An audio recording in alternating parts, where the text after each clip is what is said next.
a story of Brother Oswin, a 12th century monastery Chandler, guiding the abbey through time and light. Good evening. I am grateful you are here tonight. Tonight's story will carry us to a Benedictine abbey in the year 1132, where we will follow Brother Oswin through his sacred work of crafting candles and measuring the abbey's days. Let yourself settle in, get comfortable, and know that there is nowhere else you need to be. This story will be here, unfolding slowly for as long as you need. The candlery was cool when Brother Oswin arrived before dawn, his breath forming small clouds in the darkness.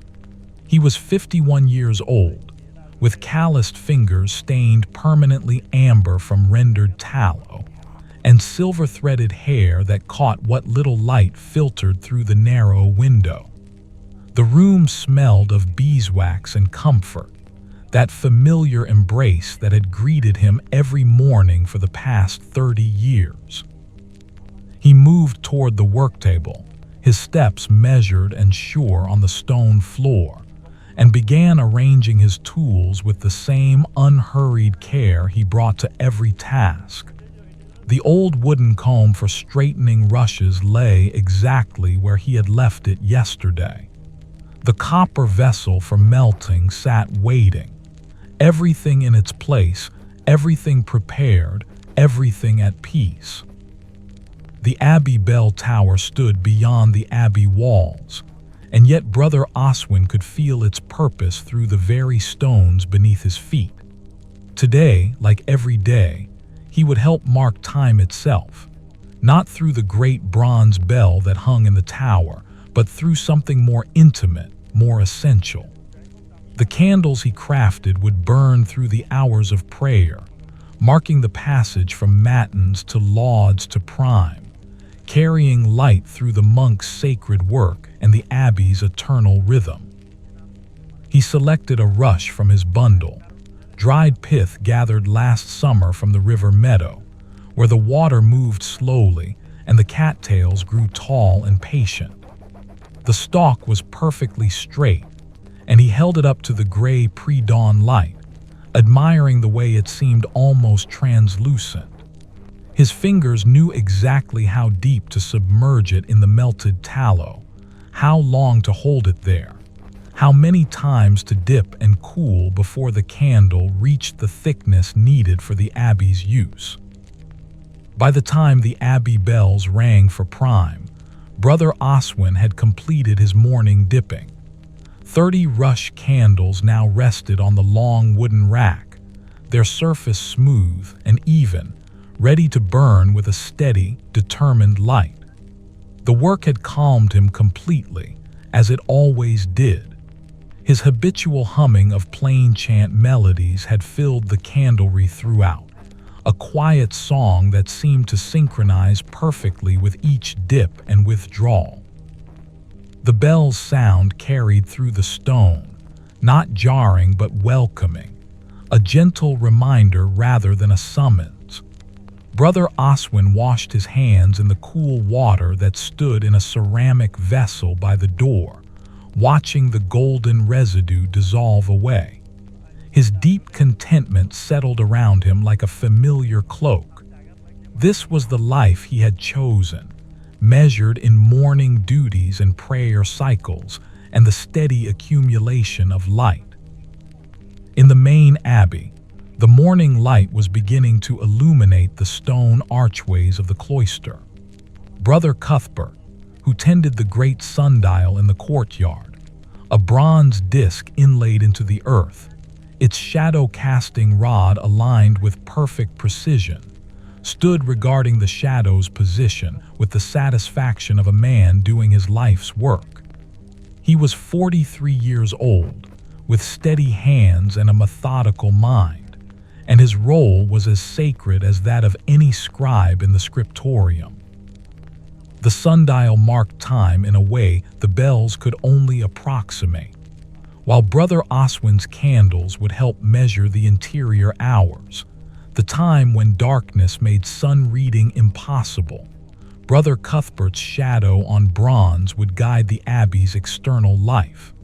He knew, simply by observing the sun's position on this day, that the noon hour would arrive later than it had in autumn, and earlier than it would in summer.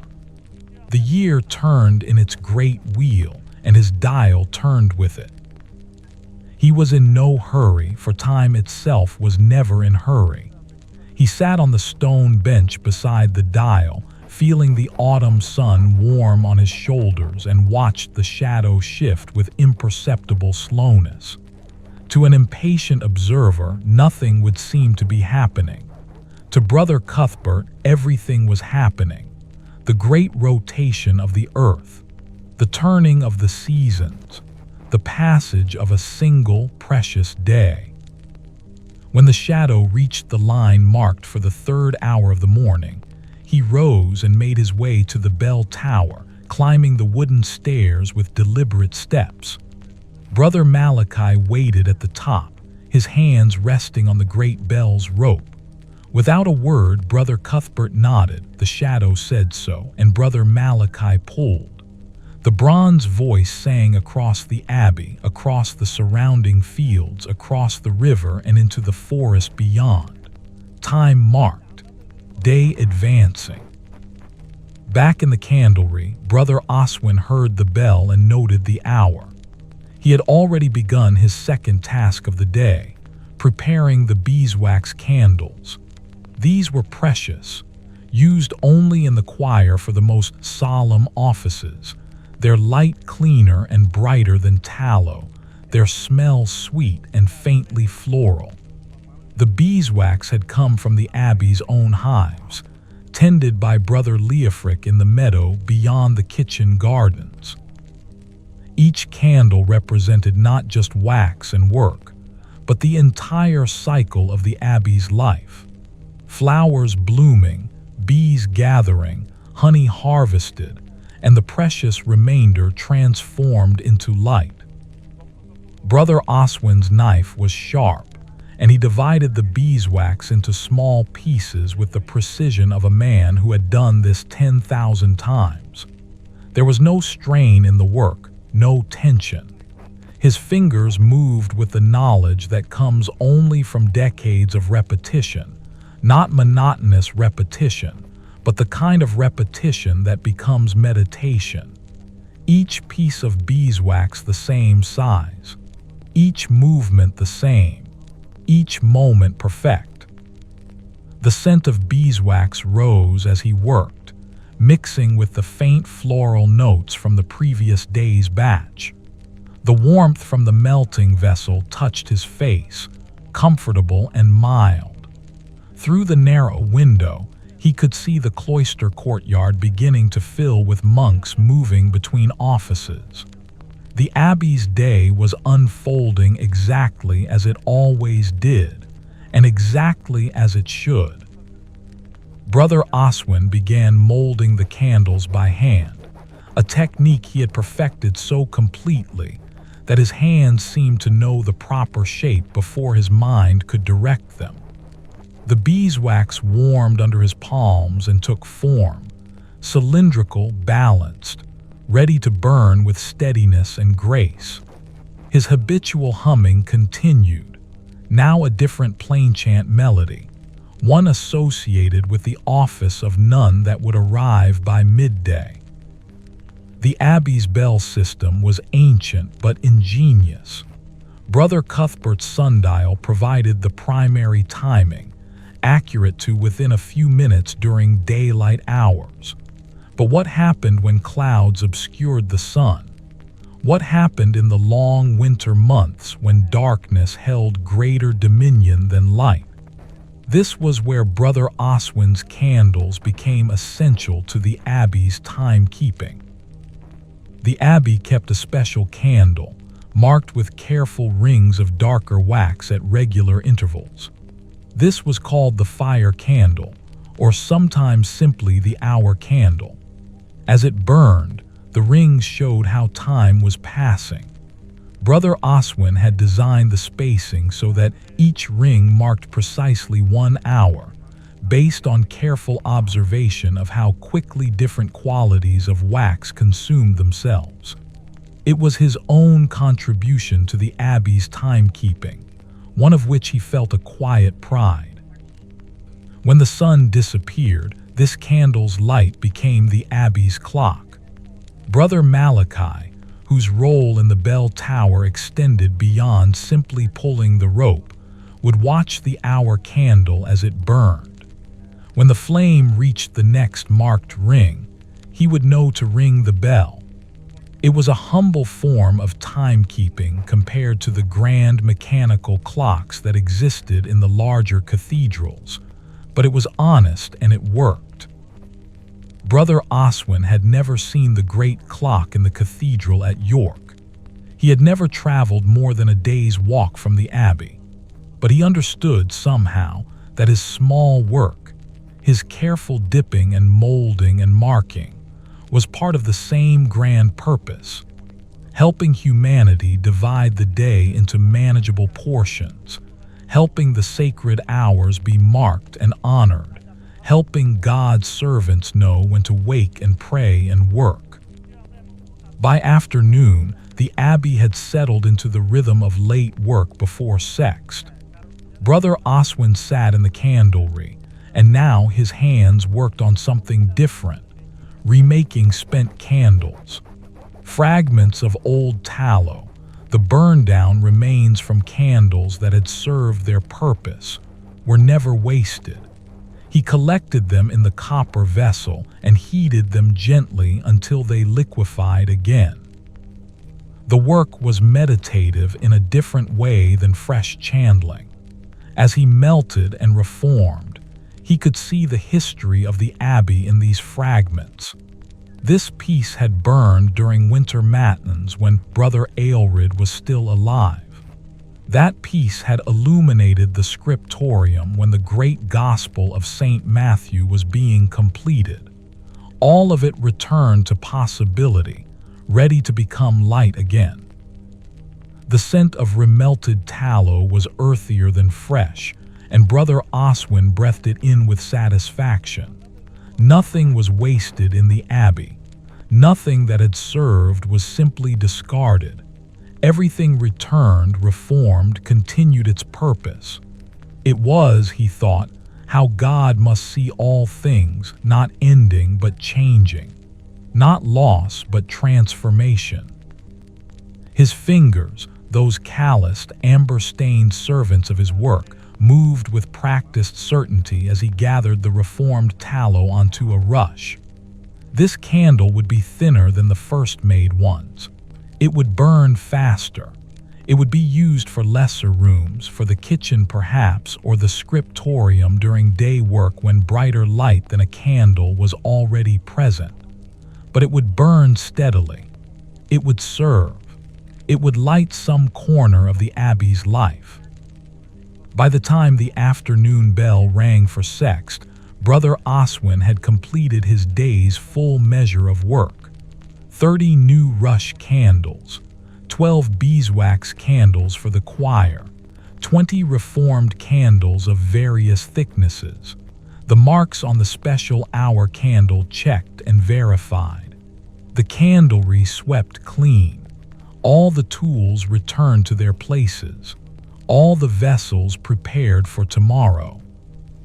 The autumn evening descended slowly, bringing with it a deepening chill. Brother Oswin climbed the narrow stairs to the bell tower, where Brother Cuthbert was making final observations of the shadow. The two men did not speak. There was no need. Their partnership existed in the silent choreography of a shared purpose.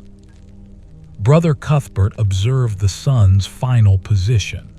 Brother Oswin would receive the hour candle, already lit by Brother Malachi, and place it in its stone alcove where Brother Malachi could watch it burn through the night office.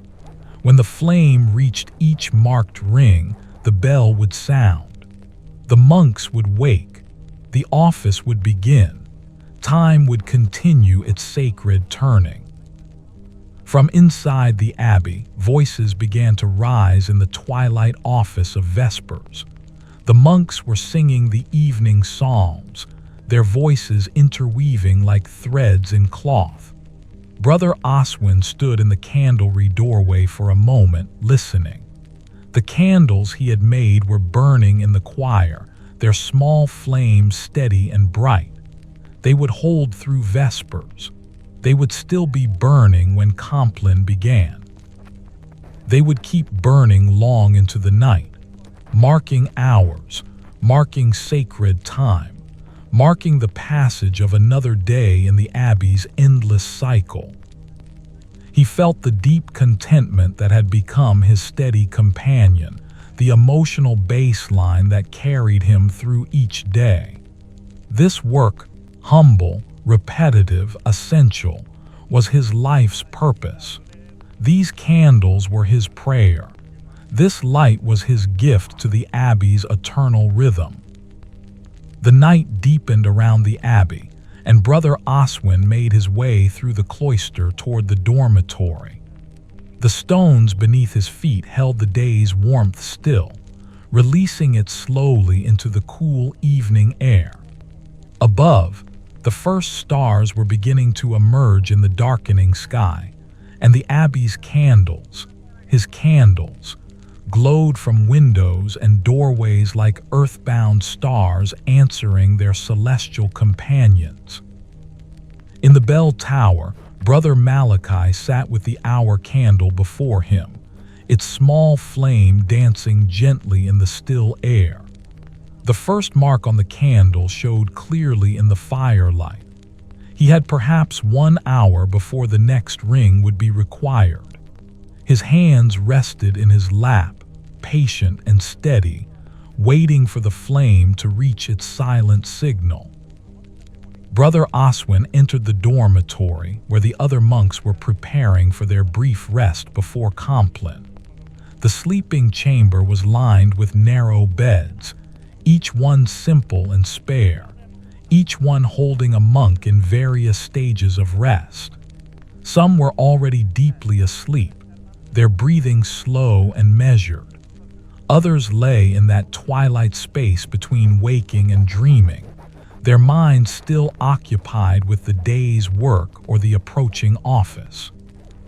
He found his own narrow bed, third from the window, where faint starlight would eventually reach him, and lay down, still wearing his work tunic. The thin wool blanket was familiar, comfortable. His head rested on a pillow filled with straw, and the bed itself was firm but not unkind. After 51 years, after 30 years in this very bed, his body knew exactly how to settle into it. Sleep did not come immediately, and Brother Oswin did not expect it to. Instead, he lay in that peaceful space of rest without sleep, feeling his body gradually release the day's small tensions. His calloused fingers, still faintly warm from the work, rested against his chest. His breathing slowed, synchronized with the breathing of the monks around him. The abbey itself seemed to breathe with them, the great stone lungs expanding and contracting in the darkness. Through the narrow window, he could see a portion of the night sky, and he watched as more stars emerged, appearing one by one as the twilight deepened toward true night. Each star, he thought, was like each candle he had made, a small light in darkness, burning faithfully, marking time and space and the presence of something eternal. The bell for Compline would ring within the hour. The final office of the day would begin. After that, silence would fall, the great silence that lasted until the bell for matins drew the monks from sleep in the deep night. During that silence, the abbey would rest. The candles would burn. Time would continue its turning, marked by light and sound and the faithful watching of men who had devoted their lives to measuring out their days in prayer. But before Compline, Something small and ordinary occurred that Brother Oswin would remember for years to come. One of those moments that seem insignificant in their happening, but contain something essential in retrospect. Brother Leofric, the bee tender, came to the candlery door as the last light was fading from the western sky. He carried a small wooden box, and his weathered face, 63 years old, with deep-set eyes and a gentle disposition, bore an expression of quiet satisfaction. "Brother Oswin," he said, his voice soft as the evening itself, "I have brought you something." Oswin rose from where he had been checking the candlery one final time before the night hours began. "Brother Leofric, come in, come in." The bee tender stepped inside, and the two men stood together in the candlery, surrounded by the work of the day. The beeswax candles still rested on their drying rack, and their faint floral scent perfumed the air. "The hives have done well this year," Brother Leofric said, opening the wooden box. Inside lay honeycomb, several pieces of it still containing golden honey in its cells. "More than we needed for the abbey's stores. The bees have been generous, and I thought you should have this, for your own use." Oswin took the honeycomb carefully. It was warm from Brother Leofric's hands, and the honey inside was liquid enough to shine in the fading light. He felt a sudden warmth in his chest, not the warmth of the melting vessel, but something deeper. The warm recognition that comes from being seen and honored for one's work. "This is generous, brother," Oswin said. "Very generous." "You give the abbey light," Brother Leofric replied. "I give it sweetness. We both serve the same purpose, do we not? I thought it fitting that we share what we create." The two men stood in companionable silence for a moment. Outside, the final bell was ringing. Compline was beginning. The office would call them both to prayer in moments. But this small exchange, this passing of honeycomb from one craftsman to another, seemed to exist in its own sacred time, separate from the marked hours. "Thank you," Oswin said simply. "This will sustain me through the winter." Brother Leofric nodded, and they moved together toward the abbey church, where the monks were already gathering in the choir. The candlery door was left slightly ajar, and the candles inside burned on, their light steady and patient, waiting for the night. Compline was the briefest of the offices, lasting perhaps 20 minutes. The monks sang the final prayers of the day, their voices blending in the candlelit darkness of the choir. The psalms they sang spoke of rest and protection, of God's care through the night hours. "Keep us, O Lord, as the apple of thine eye," they sang. "Hide us under the shadow of thy wings." Brother Oswin's voice was steady in the harmony, one among many, not distinguished but integral. He had sung these same words for 30 years. He would sing them for perhaps 30 more if God granted him life and health. The words never changed. They never needed to. Their meaning deepened with each repetition, like water gradually polishing stone. When Compline ended, the great silence fell. No more words would be spoken until after the office of lauds, when dawn had come and the new day officially began. The monks filed out of the choir in single file, each one moving toward the dormitory with steps practiced and quiet. Brother Oswin paused in the cloister to look up at the night sky. The stars were bright now, fully emerged in the darkness, countless and eternal. He could see the plough constellation clearly, and he remembered from his youth, from before his vocation had called him, that sailors used these stars to navigate. Here in the abbey, they served a different purpose. They simply marked the presence of eternity. Night after night, the same eternal mathematics played out in light. He descended the narrow stairs to the dormitory and found his bed. The other monks were already settling into sleep. Brother Oswin lay down, and as his head touched the pillow, he felt the complete peace that comes from a day well lived, a purpose well served, a life ordered according to the great rhythms of prayer and work. The hour candle was burning in the bell tower. Brother Malachi watched its flame. In the dormitory, Brother Oswin slipped toward sleep, his breathing gradually slowing, his body becoming heavier, his mind beginning to release the day's images. The abbey held them all, the sleeping monks, the watching bell keeper, the burning candles in its great stone embrace. Time continued its turning. The night proceeded through its appointed hours, and in the darkness the small flames burned faithfully, marking the passage of time with their gradual consumption, their steady light a promise that morning would come, that prayer would continue, that the abbey's eternal rhythm would go on.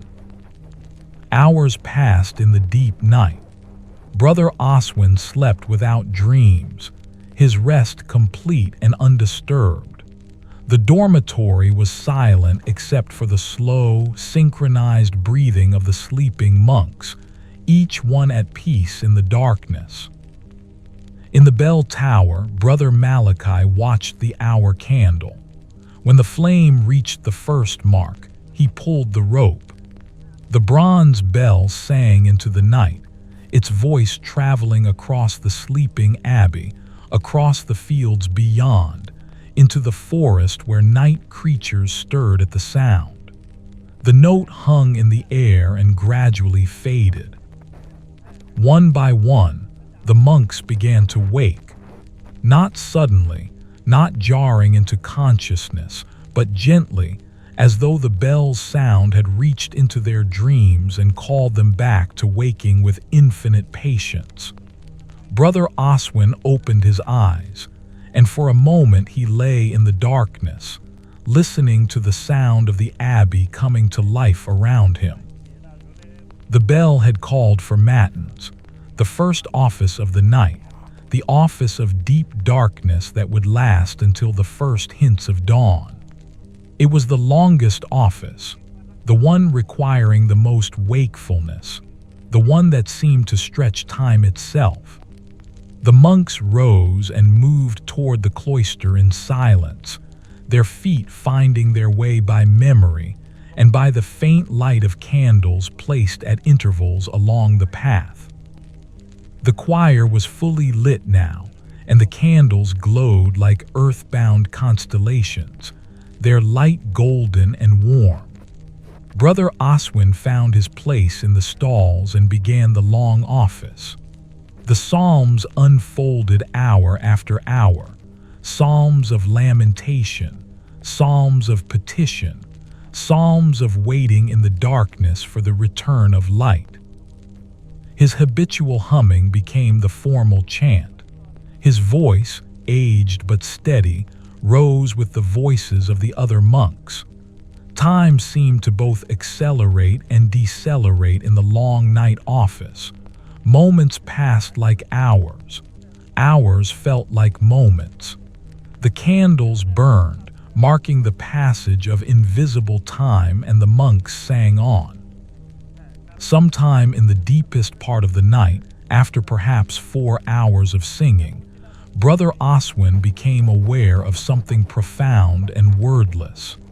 He was not tired, though by all rights he should have been. Instead, he felt a kind of elevation, as though the long night of prayer was carrying him upward, away from the ordinary concerns of the day. He thought of the honeycomb that Brother Leofric had given him. He thought of the hour candle burning faithfully in the bell tower. He thought of all the small lights burning throughout the abbey, the candles in the choir, the candles in the corridors, the candles in the small alcove where pilgrims might pray when they came to the abbey seeking solace or healing. All of it was light, all of it was his work made manifest, and yet he felt no pride in it, only a quiet recognition that he was part of something far larger than himself. His hands had made these lights, yes, but it was the purpose they served, the time they marked, the darkness they held at bay that mattered. He was simply a vessel. The real work belonged to something greater. The office continued. His voice continued. The candles continued to burn. By the time lauds began, the office of praise that followed matins and welcomed the approaching dawn, Brother Oswin could see the first faint lightening of the eastern sky through the high windows of the choir. The night was beginning its slow transition toward morning. The darkness would not relinquish its hold quickly, but it was beginning to yield degree by degree to the returning light. During lauds, his voice became lighter. The psalms they sang were psalms of joy and greeting, welcoming the new day even though it had not yet fully arrived. The monks were tired now. The long night office had drained them, but there was a kind of lightness in their weariness, as though they had passed through something and emerged on the other side. Prime would come next, followed by terce, and then the work of the day would begin. Brother Oswin's hands would return to their familiar tasks. New candles would be needed. The supplies would need checking. The hour candle would need to be marked and lit again for the daylight hours, when its measurement would be less critical but still useful on cloudy days. But for now, in this liminal space between night and day, between prayer and work, Brother Oswin sat in the choir and felt the deep contentment that had become the foundation of his life. This was his purpose. This was his prayer. This was the rhythm to which he had ordered his days, and it was good. The candles burned on, now beginning to pale as the approaching dawn made their light less necessary. Soon Brother Oswin would need to make fresh candles to replace the ones that had burned through the night. The cycle would continue. The work would never end. And for him, that endless repetition, that constant returning to the same tasks, was not burden but grace. The sky continued its patient transformation as the monks filed out of the choir after lauds. The darkness that had held complete dominion an hour ago was now challenged by a deep blue that spread gradually across the eastern horizon. The stars were fading, not disappearing so much as surrendering their brightness to the coming day, returning their light to the vast reservoir of sky. Brother Oswin made his way through the cloister with the other monks. They moved in silence still. The great silence would not officially end until after prime, but there was a different quality to their quiet now. The silence of deep night, which felt like the silence of all creation holding its breath, had transformed into the silence of anticipation. The day was coming. Work would soon begin. He passed through the dormitory and retrieved his work tunic from the wooden chest at the foot of his bed. The fine wool was cool against his skin as he changed into it, and he breathed in the familiar scent of dried herbs that Brother Cuthbert placed among the stored clothing to keep moths at bay. Everything in the abbey served multiple purposes. Even the herbs that protected cloth from insects were themselves useful. Feverfew and southernwood, plants that could be brewed into tea for ailments or dried for their fragrance. The candlery was cold when Brother Oswin arrived. No fire burned there in the early morning. The melting of tallow and beeswax required heat, but that heat would come from the day's work itself. He moved through the space with the ease of a man moving through his own home, which in many ways the candlery was. He had spent more hours here than in the dormitory, more hours here than in any other single place. The hour candle from the night office had burned completely. Brother Malachi had placed it on the workbench, the spent rush, now just ash and memory, ready to be melted down and reformed. Brother Oswin examined it with the careful attention he gave to all things. The burning had been even. The rush had consumed at precisely the rate he had calculated. The night had been marked accurately.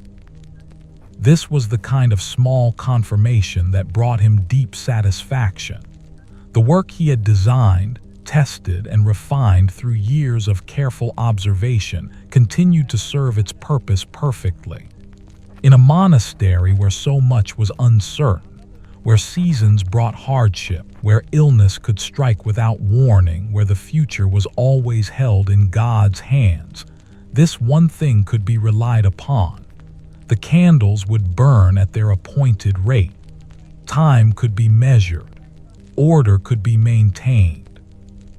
By the time prime rang across the abbey, the sky had lightened to a dove gray, and the first real hints of color were appearing, soft pinks and mauves on the very edge of the horizon.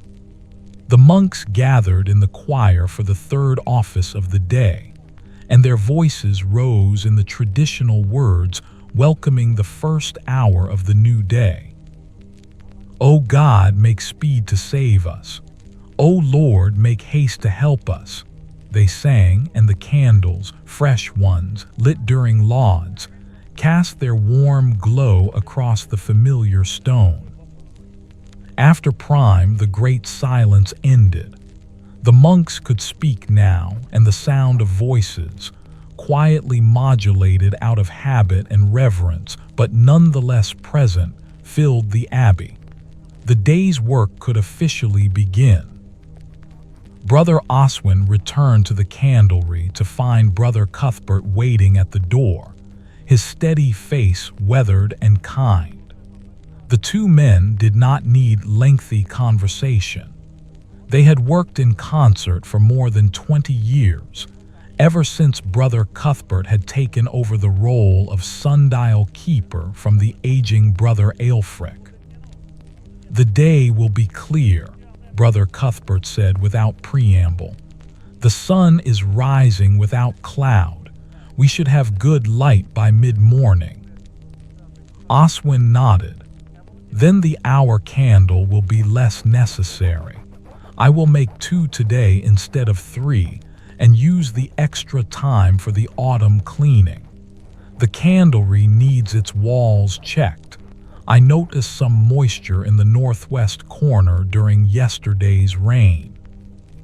Damp is an enemy to wax, Brother Cuthbert agreed. Check the storage vessels carefully. If moisture has reached any of the sealed pots of beeswax, it must be cleaned and dried thoroughly. The two men understood each other in the way that comes only from years of shared purpose. They were not intimate friends. The rule of Saint Benedict discouraged particular friendships among the monks, but they were something equally valuable, partners in work, collaborators in the abbey's rhythms, men who knew how to serve together without friction or unnecessary speech. After Brother Cuthbert departed, Brother Oswin began the day's work in earnest. First came the melting of tallow, the careful heating of the copper vessel over a small fire kindled in the candlery's hearth. The temperature had to be precise. Too hot and the tallow would begin to smoke and lose its sweetness. Too cool and it would not flow properly. He gauged it by experience, dipping his finger briefly into the liquid and judging by the speed of cooling. The scent of heating tallow rose through the candlery, not unpleasant, earthy, and animal, the scent of substance becoming transformation. Brother Oswin stood before the fire, feeling its warmth against his face, and began to hum one of his familiar plainchant melodies. The humming was not absent-minded, but rather it was the opposite. It was full attention channeled into a simple, repetitive expression. His whole mind was present in both the work and the song. By mid-morning, the sun had indeed emerged fully into a clear autumn sky, streaming through the narrow window of the candlery in a thick golden column. The dust motes danced in this light, and Brother Oswin paused in his work to watch them. It was one of those small moments of beauty that the abbey provided in abundance, not sought, not remarked upon in speech, but simply there for the noticing. The dancing light, the warmth on his skin, the sound of birds singing in the cloister courtyard. He had completed one of the hour candles and was beginning work on the second when Brother Leofric appeared in the doorway again, this time carrying a clay vessel. "Fresh honey," the bee tender said. "Not honeycomb, but rendered and strained. I thought you might use this for the beeswax work. It will help keep the candles from becoming brittle over the winter months." Oswin accepted the vessel with grateful hands. It was warm, suggesting Brother Leofric had only recently extracted and strained it. The honey inside was the color of amber held up to light, deep gold with hints of red and brown. The scent that rose from it was complex, flowers and sun, and the particular transformation that only bees could accomplish. "This is more than generous," Oswin said. "You honor the work." Brother Leofric smiled, a rare expression, as he was a man of few words and little outward emotion. "The bees honor us by working. We honor them by using their gift wisely. It is how the world turns." After he departed, Brother Oswin stood with the honey vessel in his hands, contemplating the amber liquid. He could indeed use this. A small amount mixed into the beeswax during the melting process would make the candles more flexible, less prone to cracking as they aged, and the seasons changed from autumn's damp to winter's cold. It was the kind of knowledge that came only from years of careful experimentation, from willingness to try small variations and observe the results. He set the honey aside carefully, already planning how he would incorporate it into tomorrow's work. For today, there was still the matter of checking the candlery's walls for damp. The northwest corner of the candlery showed evidence of moisture, as Brother Oswin had suspected. The stone itself was slightly darkened, and when he pressed his palm against it, he could feel the coolness and faint dampness that suggested water had been seeping through. This was not unusual in an old building. The abbey's structure dated back 2 centuries, and stone, no matter how carefully laid, would eventually develop weak points where water could find its way through. He set about his remedy methodically. From a shelf where the abbey's stored goods were kept, he retrieved a cloth and some of the soft moss that was gathered from the forest specifically for such purposes. The moss was dried, preserved, and remarkably absorbent. He pressed it against the damp stone, holding it there for several minutes, then replaced it with fresh moss repeated several times until the surface felt noticeably drier. Next, he took a small jar of rendered fat, not tallow meant for candles, but a coarser, less refined version reserved for waterproofing. Using a wooden stick, he carefully applied a thin layer of this fat to the stone surface. It would not stop the moisture completely, but it would slow its progress, buying time before the situation required calling in the abbey's stonemason to investigate the underlying cause. This kind of maintenance work was part of Brother Oswin's responsibility as candlery keeper. The candlery itself was his charge, not merely the work within it, but the space that held the work. He took pride in keeping it sound and serviceable, in preventing problems from developing into crises. By the time he finished this task, the sun had moved well past its zenith, and the light streaming through the window had changed angle, no longer filling the candlery with that golden column, but rather illuminating different surfaces. Time was passing. The day was progressing. The bells would ring for sex soon, marking the middle of the day. Sext was a brief office, spoken rather than sung at full length, and it never took the monks from their work for long. Brother Oswin attended it in the abbey church, standing in his usual place in the choir, his voice steady and sure on the familiar words. Then he returned to the candlery to check on his work. The second-hour candle had cooled and hardened perfectly, and he carefully removed it from its mold. The afternoon work was different from the morning.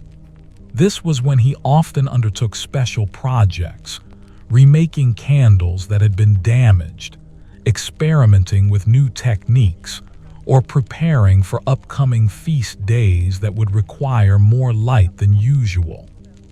As autumn advanced toward winter, the abbey would require increasing amounts of light as the days shortened and darkness claimed more hours.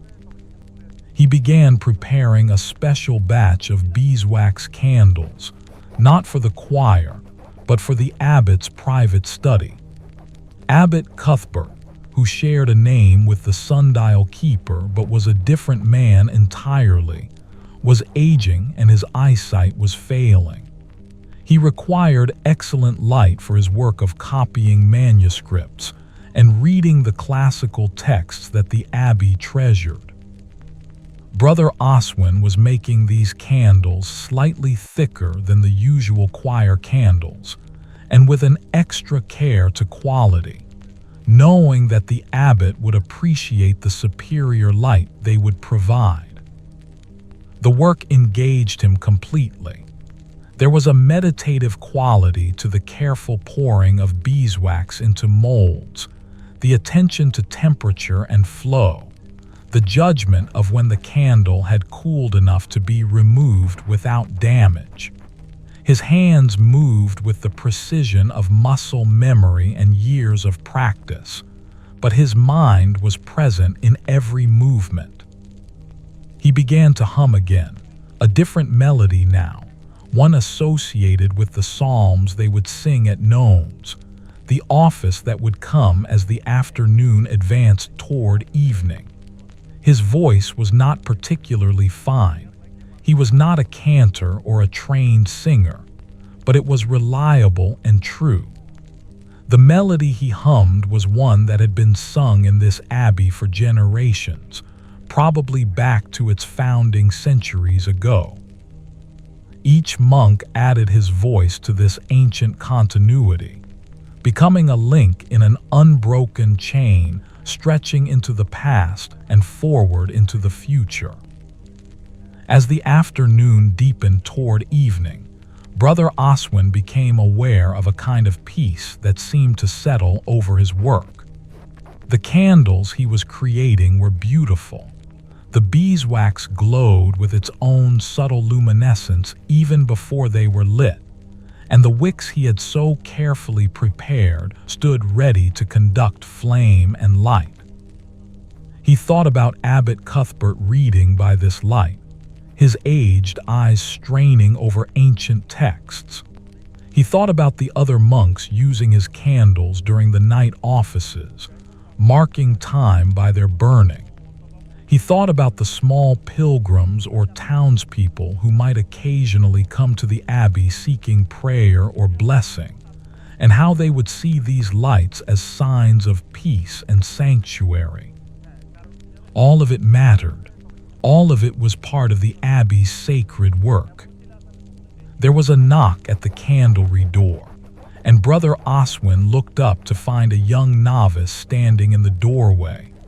A boy named Cuthbert, curiously also named for both the abbot and the sundial keeper, as was not unusual in a place where biblical and traditional names cycled through generations of inhabitants. "Brother Oswin," the novice said respectfully, "the abbot requests 3 of your finest beeswax candles for the night office tomorrow. He says we are expecting a visiting bishop, and the choir should be illuminated particularly well for the occasion." "A bishop," Brother Oswin repeated, and a small spark of something, not excitement but engagement, kindled in him. "Then we must be especially careful. Tell the abbot that I will prepare candles of exceptional quality. They will be ready by morning prime." The novice nodded and departed, and Brother Oswin stood for a moment considering this request. A bishop's visit was a significant event, even for an abbey as established and stable as this one. The bishop would come to assess the abbey's spiritual life, to hear confessions, to give blessing and counsel. The candles that illuminated this meeting would be part of the occasion's dignity and importance. But Brother Oswin did not approach the task with increased urgency or stress. Instead, he moved with the same careful pace he always maintained, but with increased attention. He selected his finest beeswax, the palest, most refined batch that had been rendered from the spring honey when the bees had been working primarily on early flowers. He prepared the molds with special care, ensuring they were perfectly clean and perfectly dry.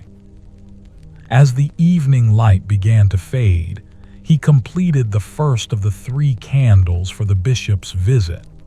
It was as perfect as his hands and knowledge could make it.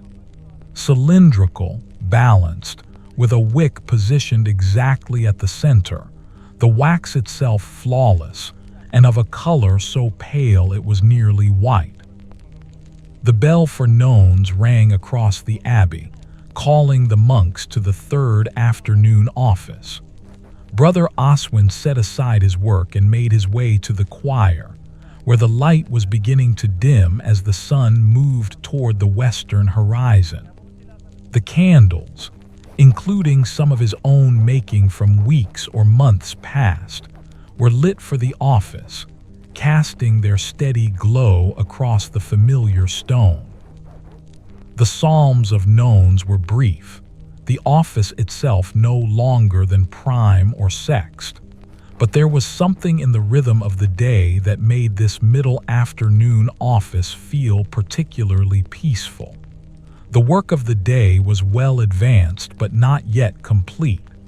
The evening had not yet arrived.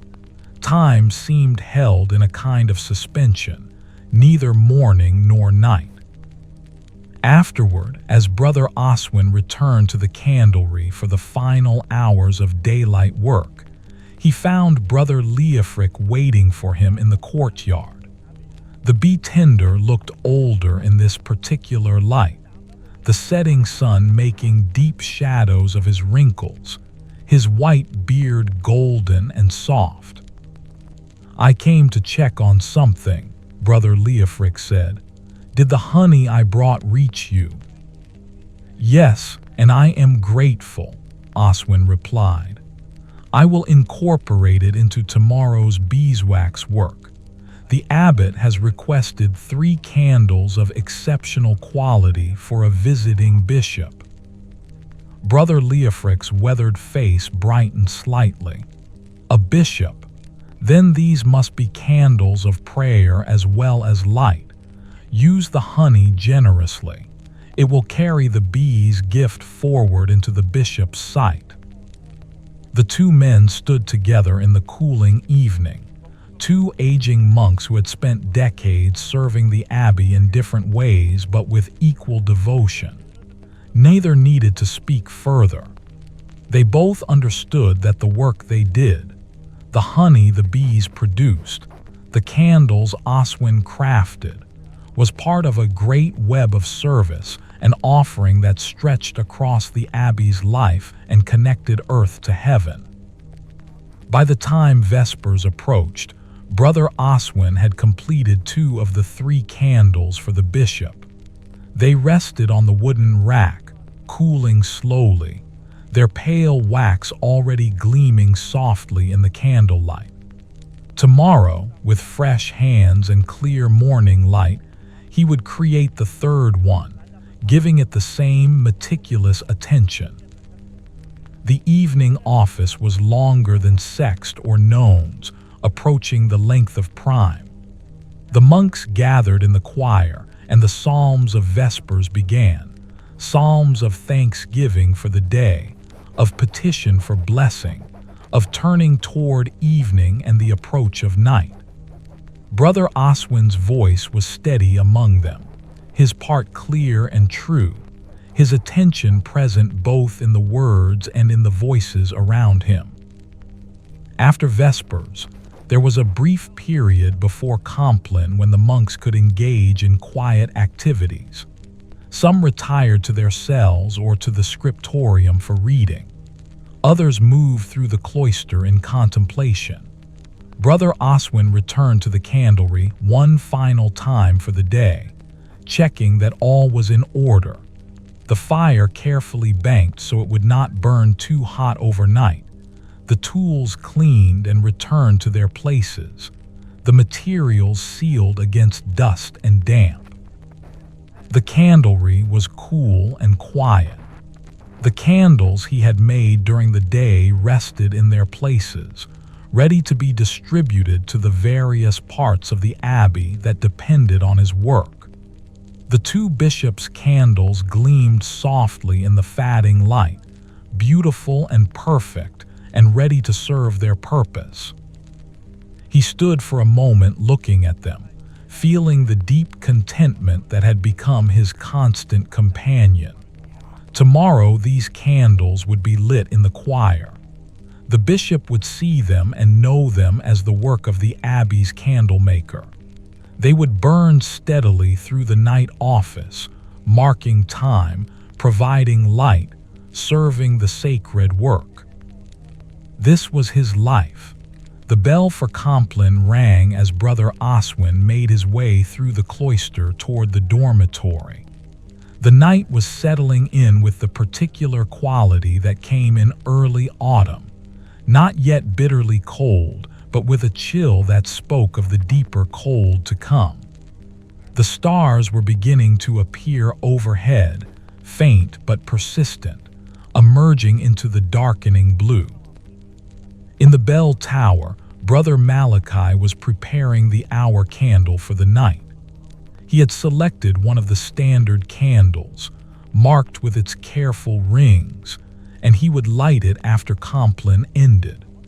Throughout the long night hours, this candle would burn steadily, and when its flame reached each marked ring, Brother Malachi would know to ring the bell for the next office. Brother Oswin entered the dormitory and found his bed. The day's work had satisfied him completely. The 2 bishops' candles rested safely in the candlery, waiting for morning completion, and all the routine work had been accomplished. His body felt pleasantly tired, the kind of fatigue that comes from honest labor and genuine purpose. Around him, the other monks were settling into their sleeping places. The dormitory held the silence of men preparing for rest, a quality different from any other silence in the abbey. This was the silence of bodies preparing to release their vigilance, of minds beginning to let go of the day's concerns.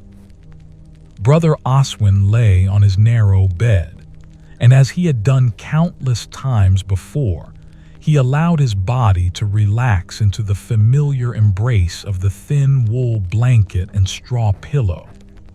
His mind was still alert. Sleep would not come immediately, and he found himself thinking about the bishop who would arrive tomorrow.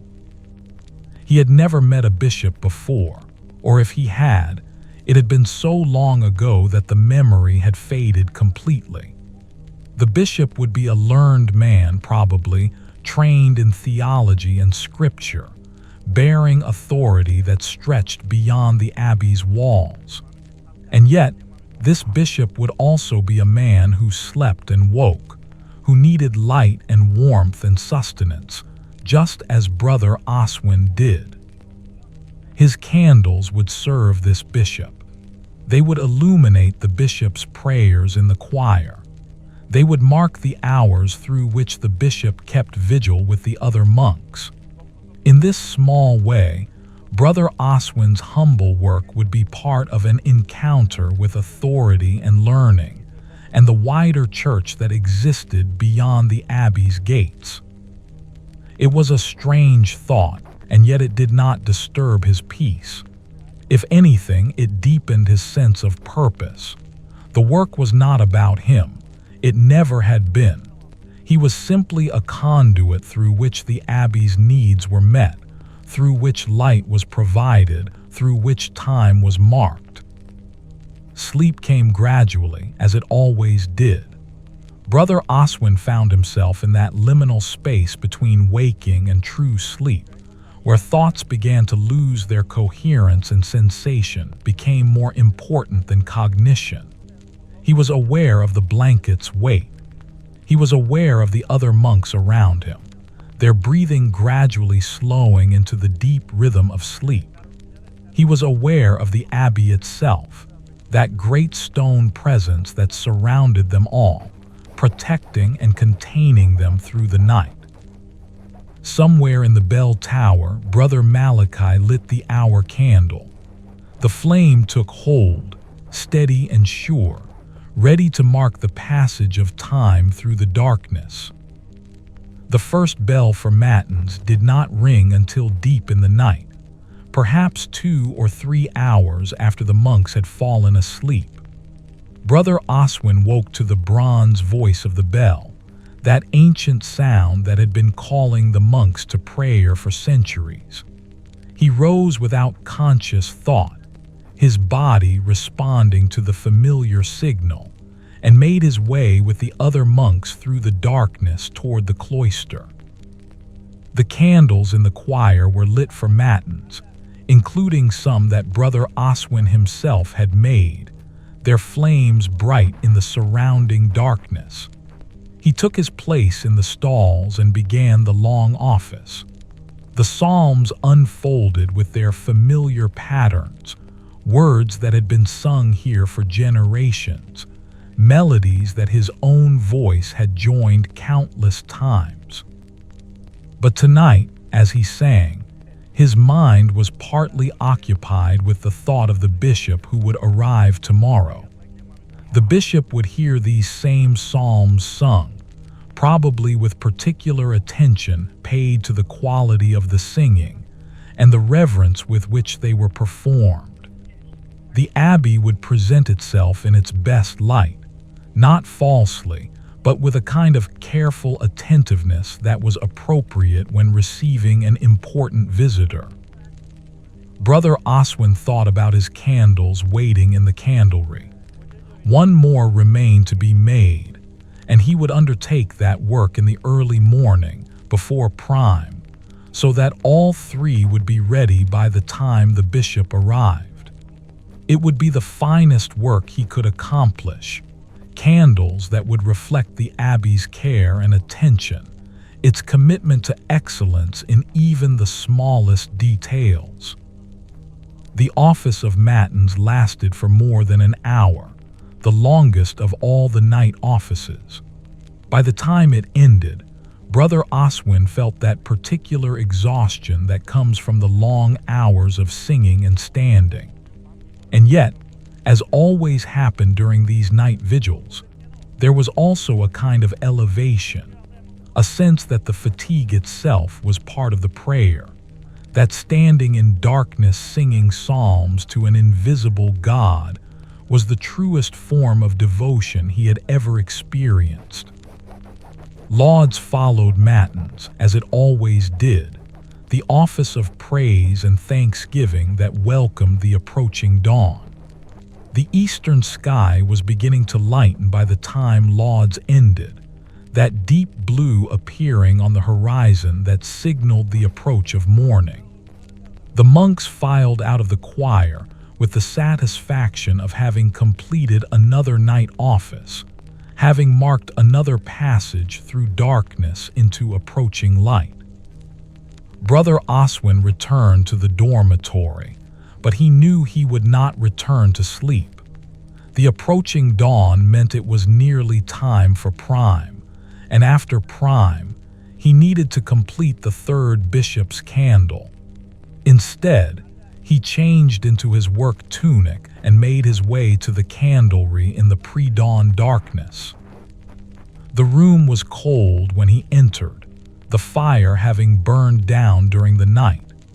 He rebuilt it carefully, coaxing it back to life with dry kindling and a piece of the charred wood from the previous day's fire. Within minutes, flames were dancing in the hearth, and warmth began to spread through the candlery. While waiting for the fire to build sufficient heat for his work, Brother Oswin examined the two bishops' candles that awaited their completion. They were perfect.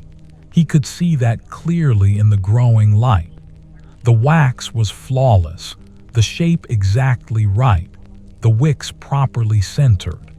These were candles worthy of a bishop's presence, candles that would reflect credit on the abbey and on his own skill. Now he needed to create the third one with the same attention and care. He selected fresh beeswax from the finest batch, the palest golden color, and began the careful process of melting it in the copper vessel.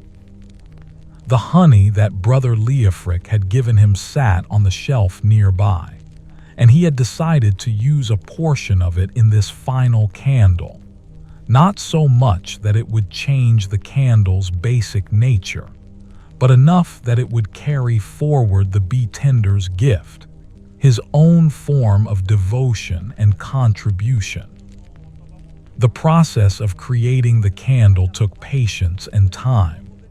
Brother Oswin worked with complete attention, his movements precise and economical.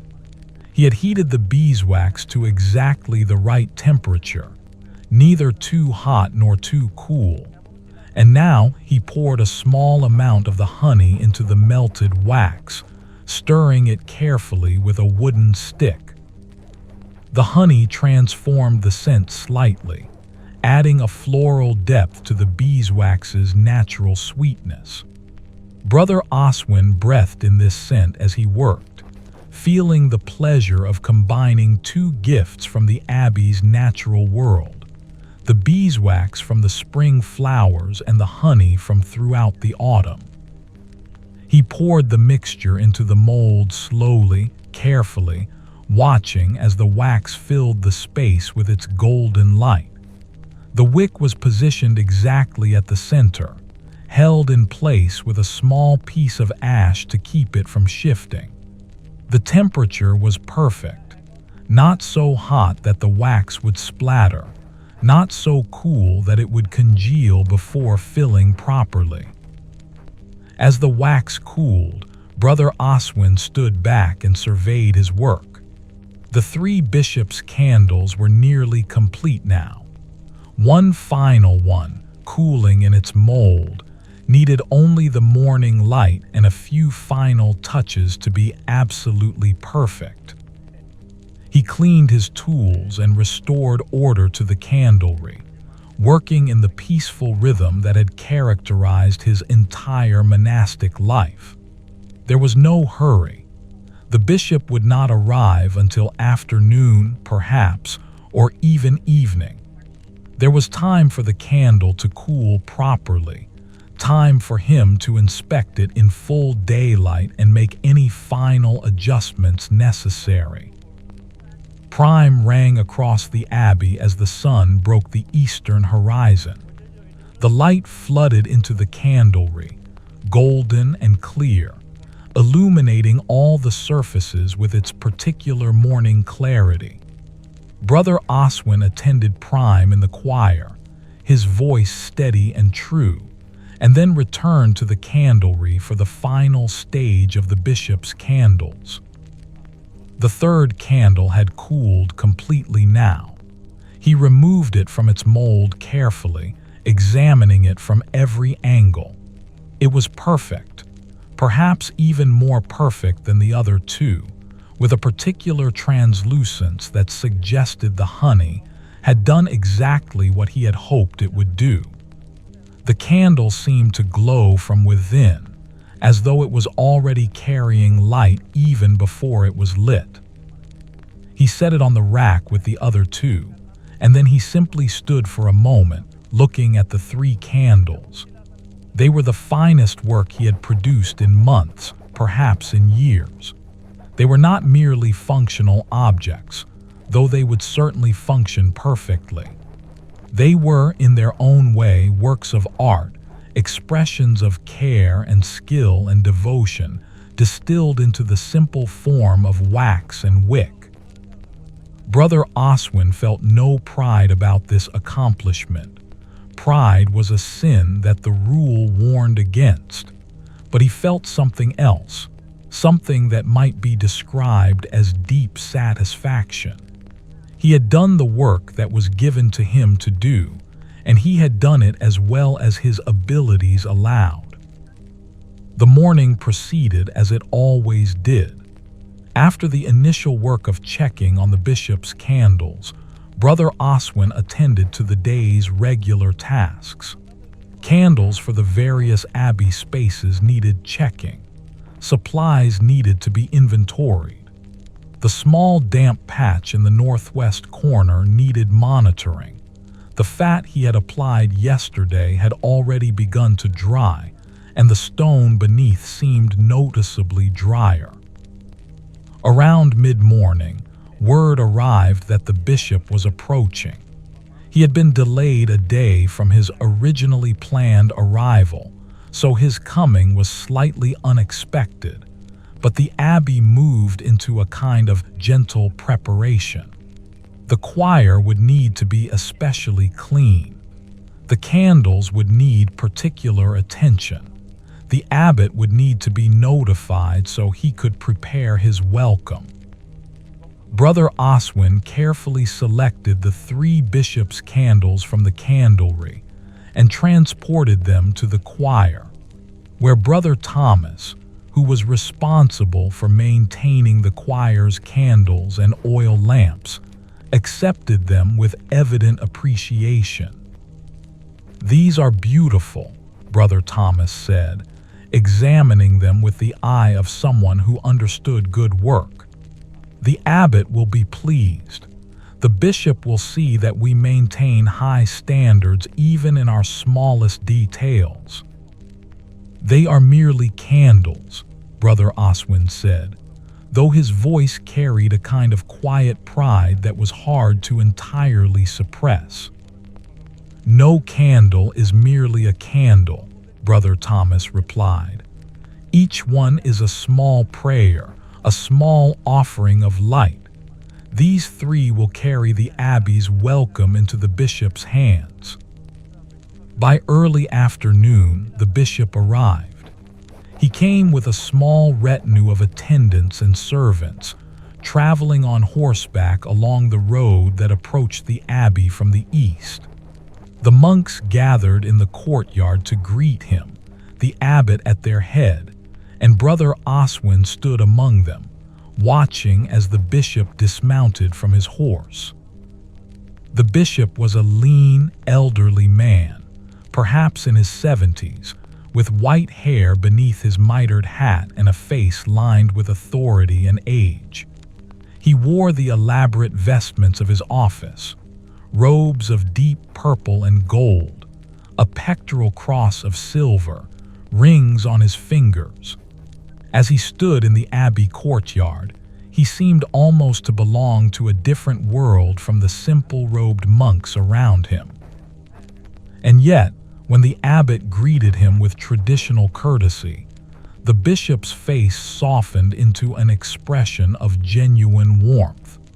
He embraced the abbot, speaking words that Brother Oswin could not quite hear, and then he looked around the courtyard with evident satisfaction.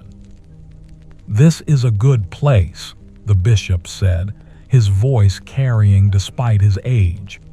"I can feel the peace here. This is indeed a place where God's work is accomplished."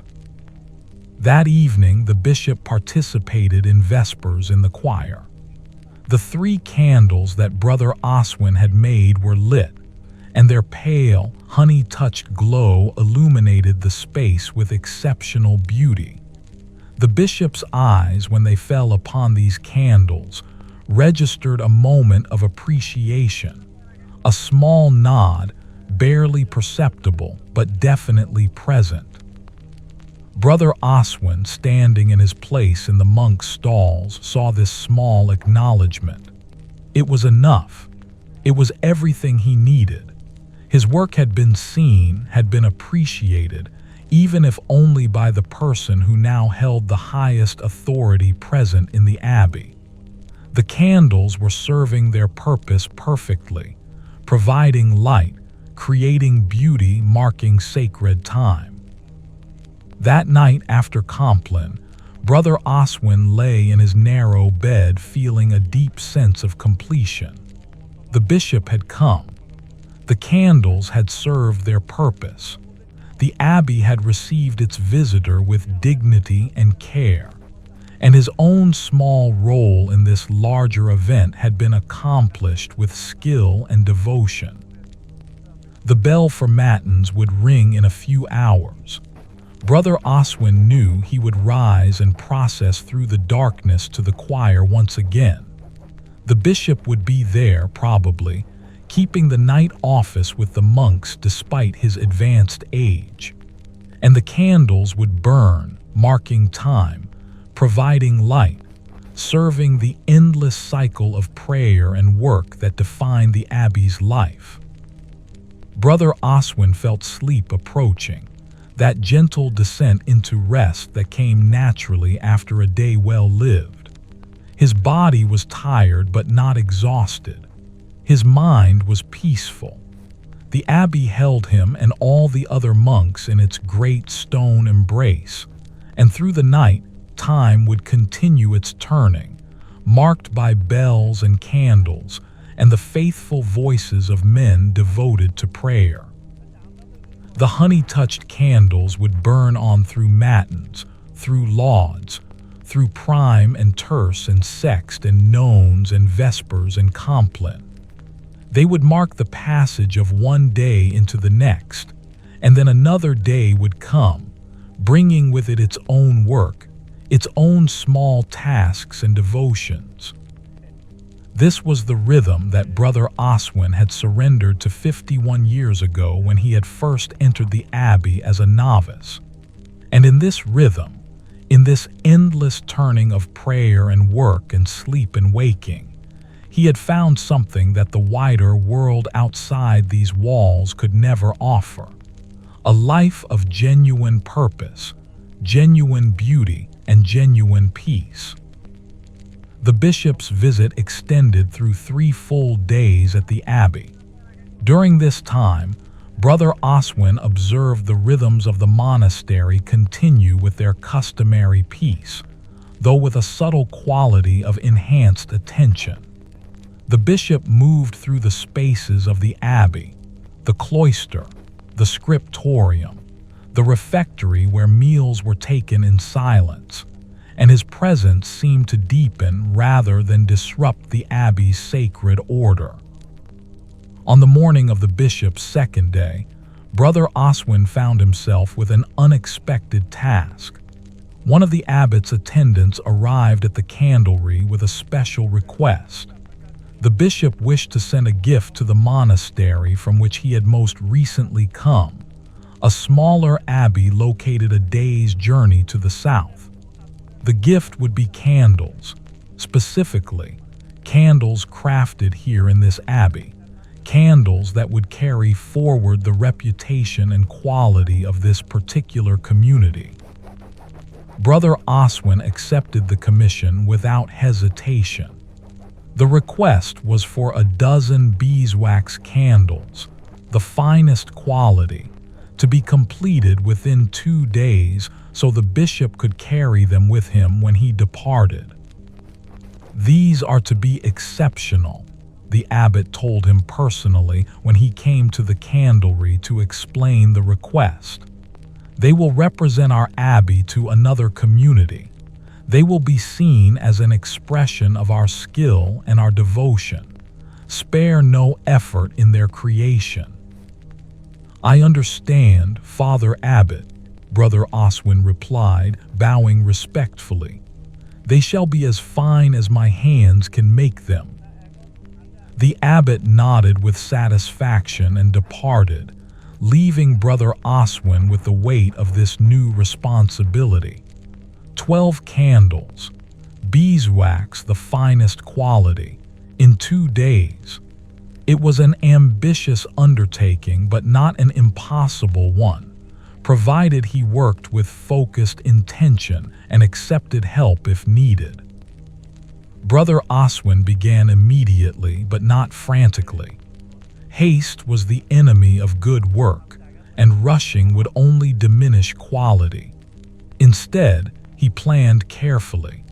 He would complete 4 candles today, 4 more tomorrow morning, and the final 4 tomorrow afternoon, allowing each batch adequate time to cool properly before the next was begun.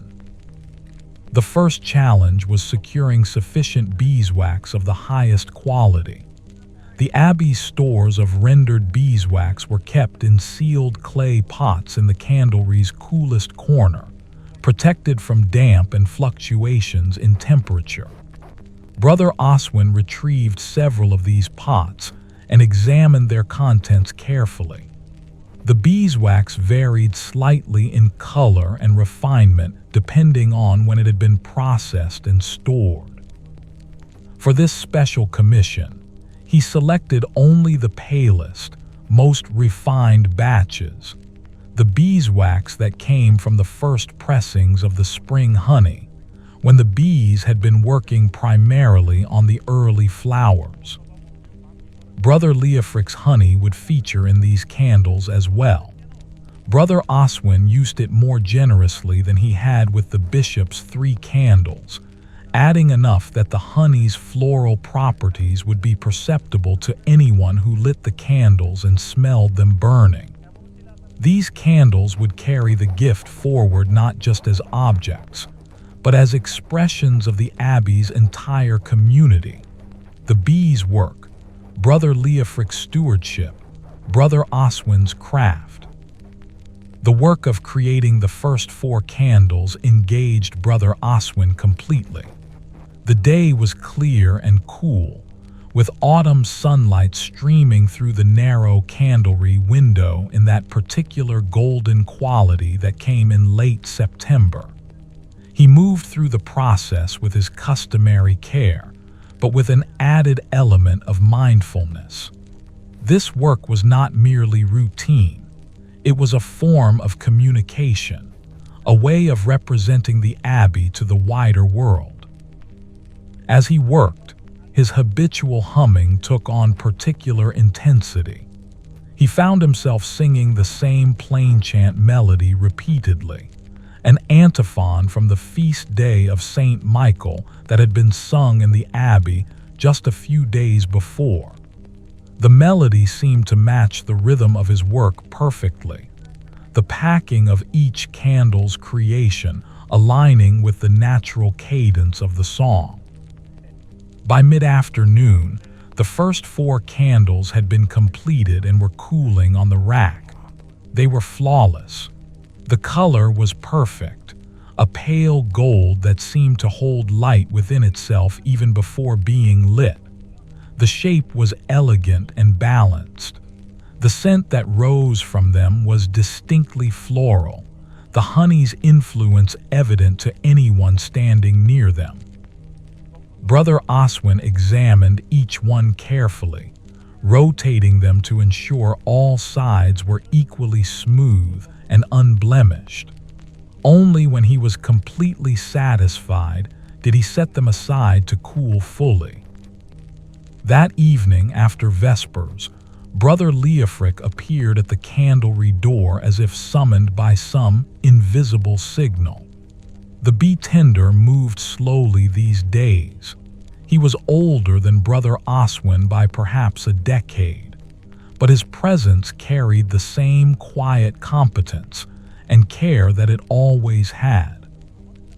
"I heard the abbot had given you a special commission," Brother Leofric said.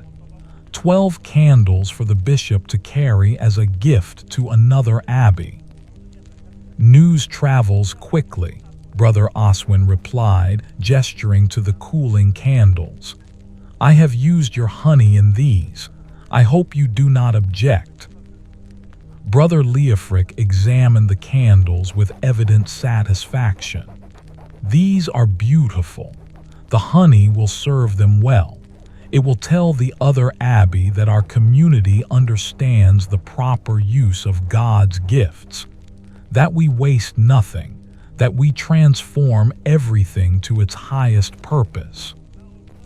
The 2 men stood together in companionable silence, looking at the pale candles resting on the wooden rack. "You have given your entire life to this work," Brother Leofric said after a moment. 30 years in this candlery. Do you ever regret it? Do you ever wonder what your life might have been like if you had made different choices?"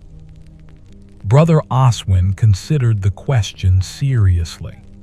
It was not the sort of personal inquiry that was encouraged by the rule, and yet the 2 men had earned the privilege of such conversation through their decades of quiet service alongside each other.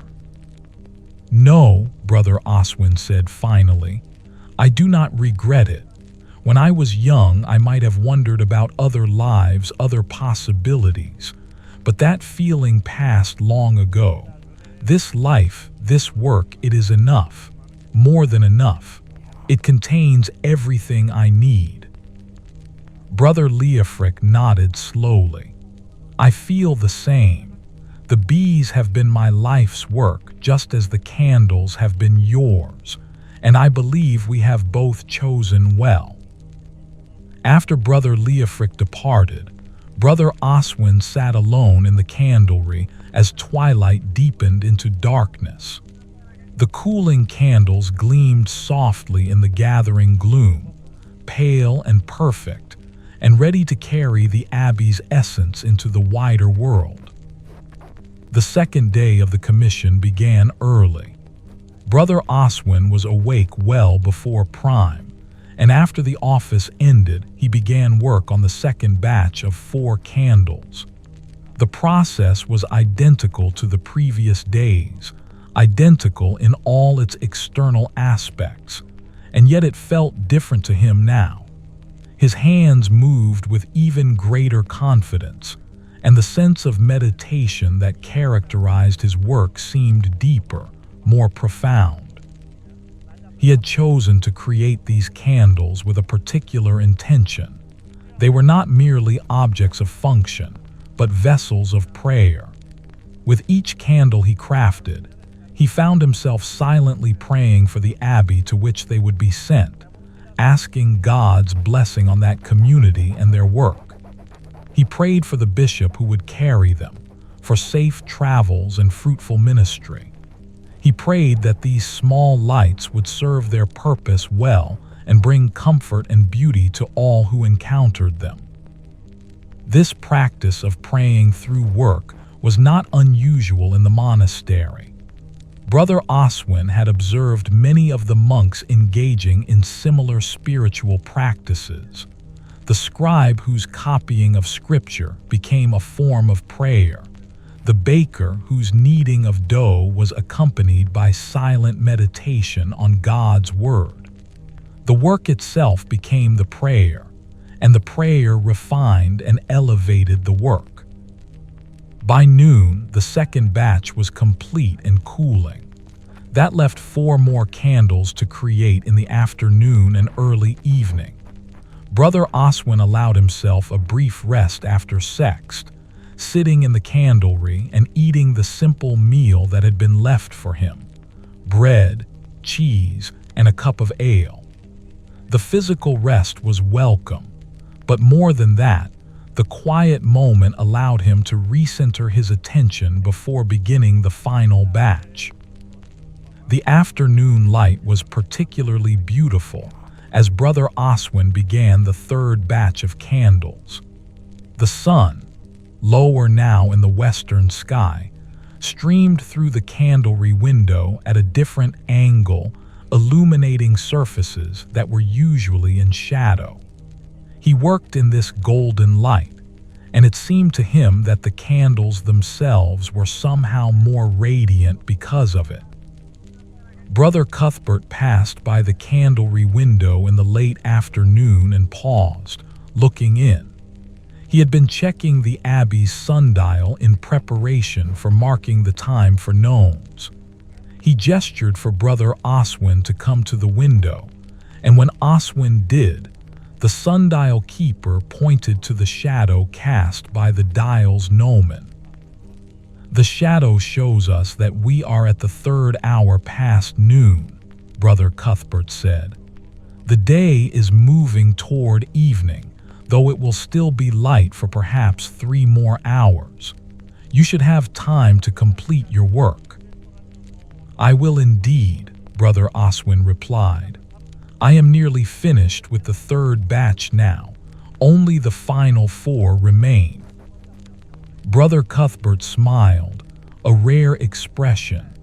"Then you will accomplish this commission with time to spare. The bishop will depart satisfied with our craftsmanship." The final 4 candles were completed as the sun began its descent toward the western horizon.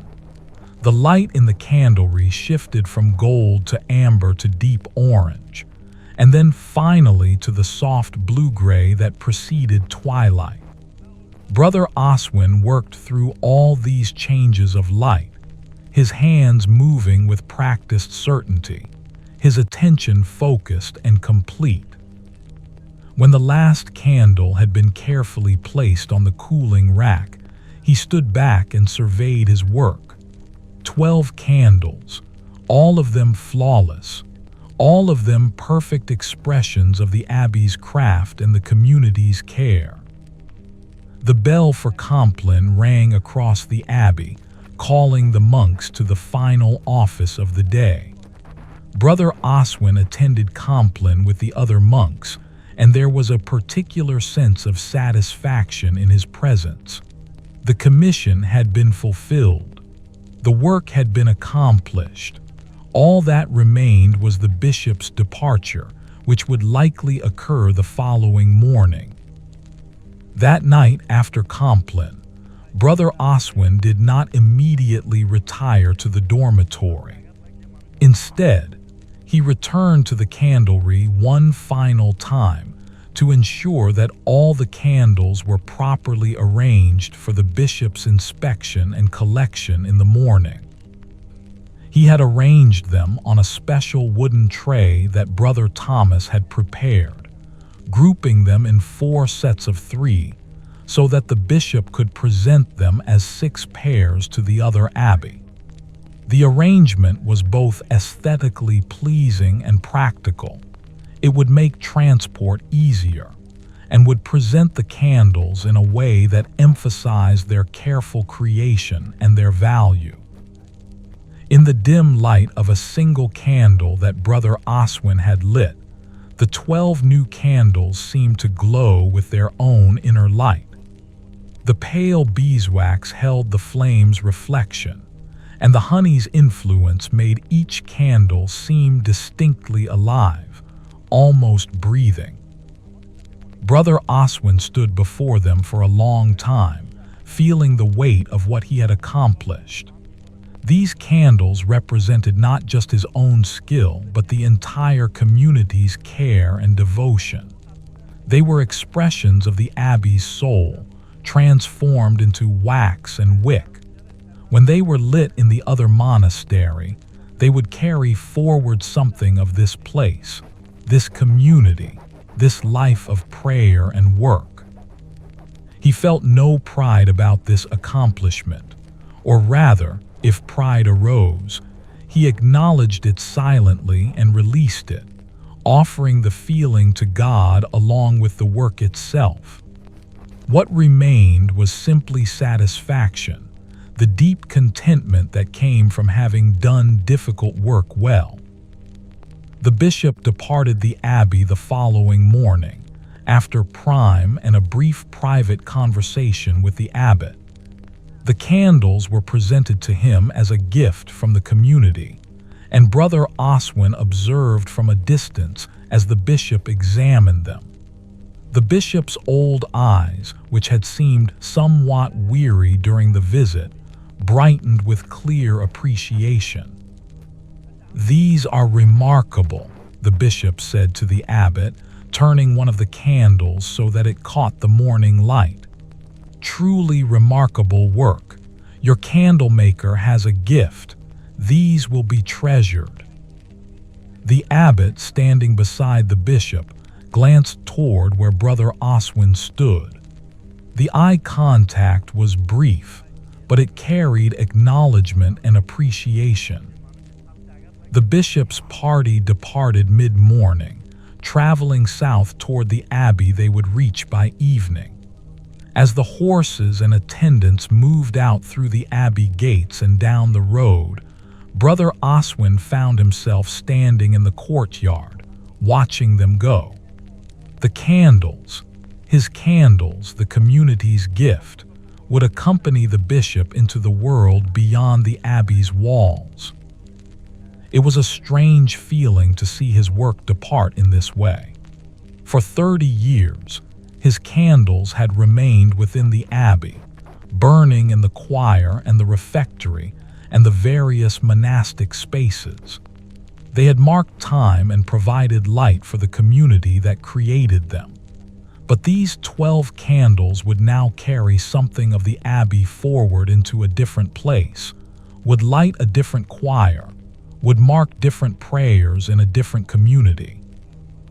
It occurred to Brother Oswin that this was perhaps the highest purpose his work could serve, not merely to function within the known world of the abbey, but to go out into the wider world and represent that community, that commitment to prayer and beauty and craftsmanship. That afternoon, Brother Oswin returned to his usual rhythms. The regular candles for the abbey's use needed to be made. The supplies needed to be inventoried. The candlery itself required its ongoing maintenance and care. But something had shifted in him, or perhaps something had simply been clarified. His work mattered. It mattered not just to the abbey, but to the wider church, to communities beyond these walls. His careful hands, his attention to detail, his commitment to excellence in even the smallest objects, all of it had purpose and value that extended far beyond what he could see or measure. Brother Leofric appeared in the late afternoon, as he so often did, and together the two men stood in the candlery, looking at the empty space where the 12 candles had rested. "They have gone out into the world," Brother Leofric said, "carrying the abbey's light with them." "Yes," Brother Oswin replied. "I had not thought about it much before, but now I see that this is perhaps what we are meant to do, not just to serve ourselves and our own community, but to extend our service outward." "The bees understand this," Brother Leofric said. "They make their honey not for themselves alone, but as an offering. They gather from flowers and transform nectar into sweetness that serves many purposes: food and light and healing and beauty. Perhaps we are meant to do something similar." The two men stood in the golden afternoon light, two aging monks who had given their entire lives to humble work, and felt the deep satisfaction that comes from knowing that work has been done well and has served purposes larger than any individual could fully comprehend. The seasons turned slowly in the abbey, and autumn deepened into early winter. The days shortened noticeably with each passing week, and the quality of light changed from the golden abundance of September to the pale, thin illumination of November. Brother Oswin's work increased naturally with the changing season. More candles were needed as darkness claimed more hours, and the abbey's demand for light grew steadily as the winter months approached.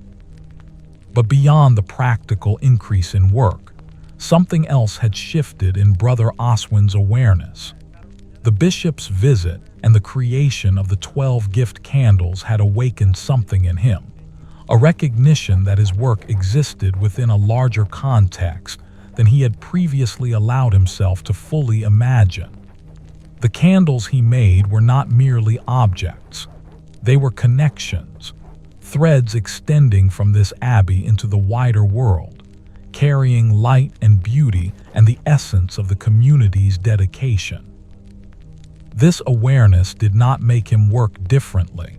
His methods remained unchanged, his care and attention as meticulous as always, but it seemed to deepen the meaning of each task. When he dipped a rush in tallow, he was not merely creating a utilitarian light source. He was participating in a sacred work that would illuminate prayer and mark time for monks whose names he would never know. In early November, Brother Oswin received a visitor in the candlery.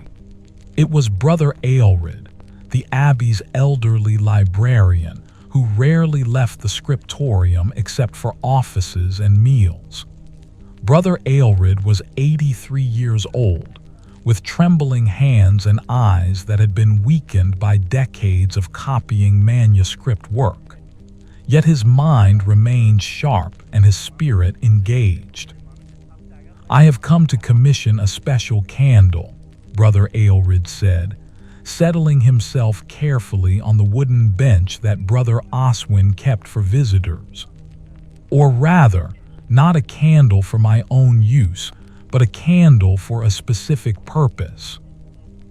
"I am honored to serve," Brother Oswin replied, giving the elderly monk his full attention. "What is the nature of this commission?" Brother Aelred explained that he was completing a particularly important manuscript, a complete copy of the 4 Gospels that would be one of the abbey's treasures. The work had taken him more than 3 years, and he was now approaching the final pages. When the manuscript was complete, he wanted to present it to the abbot during a special ceremony, and for that ceremony, he wished to have a candle unlike any other in the abbey. "I want a candle that burns very slowly," Brother Aelred said. "One that will last for many hours, perhaps an entire day or more. I want it to be made from the finest beeswax, with the most beautiful form you can create, This candle will be lit at the moment the manuscript is presented, and it will burn throughout the day as a sign of the light that the gospel brings to the world. Brother Oswin listened carefully, understanding that he was being asked to create something with particular spiritual significance. This was not a practical request for a functional light source. It was a request for a symbol, an object that would participate in a sacred moment and carry meaning beyond its material substance. "I can create such a candle," Brother Oswin said thoughtfully, "but it will require special consideration. A candle that burns for an entire day must be quite thick to survive that duration, and it must be made from the finest materials so that its beauty matches its purpose." "Cost is no object," Brother Aelred replied. "The abbot has indicated that any expense required for this project is justified by the importance of the manuscript." Brother Oswin nodded. "Then I will create a candle worthy of your gospel. When do you expect the manuscript to be completed?" 4 weeks, perhaps 5, Brother Aelred said. "I am working on the final book now, the Gospel of St. John. There remains perhaps 200 pages of copying and illumination. I should have it finished by the first week of December. Then I will begin work on the candle within the week," Brother Oswin said. "I will create something that honors both your work and the sacred text you are copying." After Brother Aelred departed, Brother Oswin sat alone in the candlery, contemplating this new commission. It was unlike anything he had been asked to create before. Most of his work was functional, candles made to the standard sizes and specifications that the abbey required, serving the practical purposes of illumination and time marking. But this candle would be different. It would be a work of art, created for a specific ceremonial purpose, imbued with spiritual significance. He began to plan the candle mentally, considering various possibilities. For a candle to burn for a full day, it would need to be quite substantial, perhaps 4 fingers thick at the base and quite tall. He would need to use exclusively the finest beeswax, rendered from the spring honey when the bees had been working on the most delicate flowers. The honey that Brother Leofric had given him would play a role, just enough to give the candle its distinctive floral quality. But beyond the practical considerations, Brother Oswin found himself thinking about the form the candle should take. A standard cylindrical shape would be too simple for such a significant object. Perhaps he could create something more elegant, with a slightly tapered form that would make it more visually striking. Or perhaps he could incorporate some subtle decoration. The candle itself need not be plain. These were thoughts he would need to refine over the coming weeks, even as he continued with the abbey's regular work. The next afternoon, Brother Oswin found Brother Leofric in the abbey's storage area, where the bee tender was inventorying the honey stores for the coming winter. The 2 men greeted each other with the ease of long familiarity, and Brother Oswin explained the special commission. "A candle to burn for an entire day," Brother Leofric mused, his weathered face thoughtful. "That is a substantial undertaking. You will need considerable beeswax, and it must be of exceptional quality. I was thinking I might use your honey in this candle," Brother Oswin said, "more generously than usual, perhaps as much as a 1/4 part honey to 3 parts wax. Would that be possible?" Brother Leofric considered this carefully. The proportion is higher than what you have used before, but it is not impossible. The honey will make the candle burn slightly more slowly than pure beeswax, which is actually what you need for a candle that must burn through an entire day. And it will give the candle a distinctive quality, both in its scent and in the quality of its light. Then I will need your help, Brother Oswin said. I would like to create this candle together if you are willing. Your honey is essential to its creation, and I believe your presence in the work would be appropriate. Brother Leofric's old face brightened with evident pleasure. I would be honored. It has been many years since I participated directly in candle making, but I remember the basic techniques from my youth before I specialized in beekeeping. When shall we begin? In approximately 3 weeks, Brother Oswin said. I will need time to prepare the finest beeswax and to plan the candle's form, but I wanted to secure your commitment and your honey before I began any other preparations. Over the following weeks, Brother Oswin found himself in a state of unusual creative energy. The commission for Brother Aelred's ceremonial candle occupied much of his mental space, even as he continued with the abbey's routine work. He spent time experimenting with different forms and approaches, testing small batches of wax with varying amounts of honey, considering how the proportions would affect both the candle's burning rate and its visual qualities. He also began to think about the deeper significance of what he was being asked to create. Brother Aelred's Gospel was a sacred text, one of the 4 accounts of Christ's life and teachings. The candle Brother Oswin was creating would burn at the moment this sacred manuscript was presented to the community. In a sense, the candle would be serving as a parallel to the gospel itself. Both were sources of light in darkness. Both would guide and illuminate. Both would carry forward the community's faith and commitment. This realization deepened the work's significance for him. He found himself praying more intensely as he worked on the regular candles, offering each task as a preparation for the special commission. When he dipped a rush in tallow for the 100th time that week, he offered the action as a prayer. When he swept the candlery floor, he offered the order and cleanliness as a prayer. Everything was preparation. Everything was connected. Brother Leofric seemed to sense this shift in Brother Oswin's inner state. The bee tender appeared more frequently in these weeks, often simply sitting in the candlery and observing the work without speaking.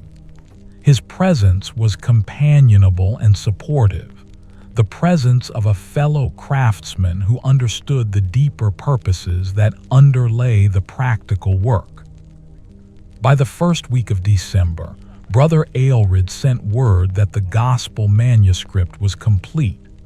He had illuminated the final page with particular care, a decorative border surrounding the concluding words of St. John's account. The ceremony of presentation was planned for the following Sunday, the feast day of St. Nicholas, which would occur in 9 days' time. Brother Oswin and Brother Leofric began their work immediately. The first step was the careful preparation of the beeswax. Brother Oswin had selected the finest batch from the abbey's stores, palest gold, rendered from the spring honey, aged for more than a year in sealed vessels. He had Brother Leofric examine each portion, and together they selected only the very finest, setting aside perhaps twice as much wax as would normally be needed for a single candle, so that they could be completely selective in their choices. The honey that would be incorporated into the candle was equally carefully prepared. Brother Leofric brought a special batch that he had been saving, the very first honey of the spring harvest, when the bees had been working exclusively on the earliest flowers. This honey was lighter in color and more delicate in flavor than the autumn honey, with subtle floral notes that would enhance the candle's burning qualities. In the candlery, on a cool December afternoon, Brother Oswin and Brother Leofric stood together before the copper melting vessel. The fire in the hearth had been carefully built to provide steady, even heat. The tools they would need, wooden stirrers, molds, a pair of metal tongs for handling hot materials, were arranged in perfect order. "Before we begin," Brother Leofric said, "I believe we should pause for a moment and acknowledge the significance of this work.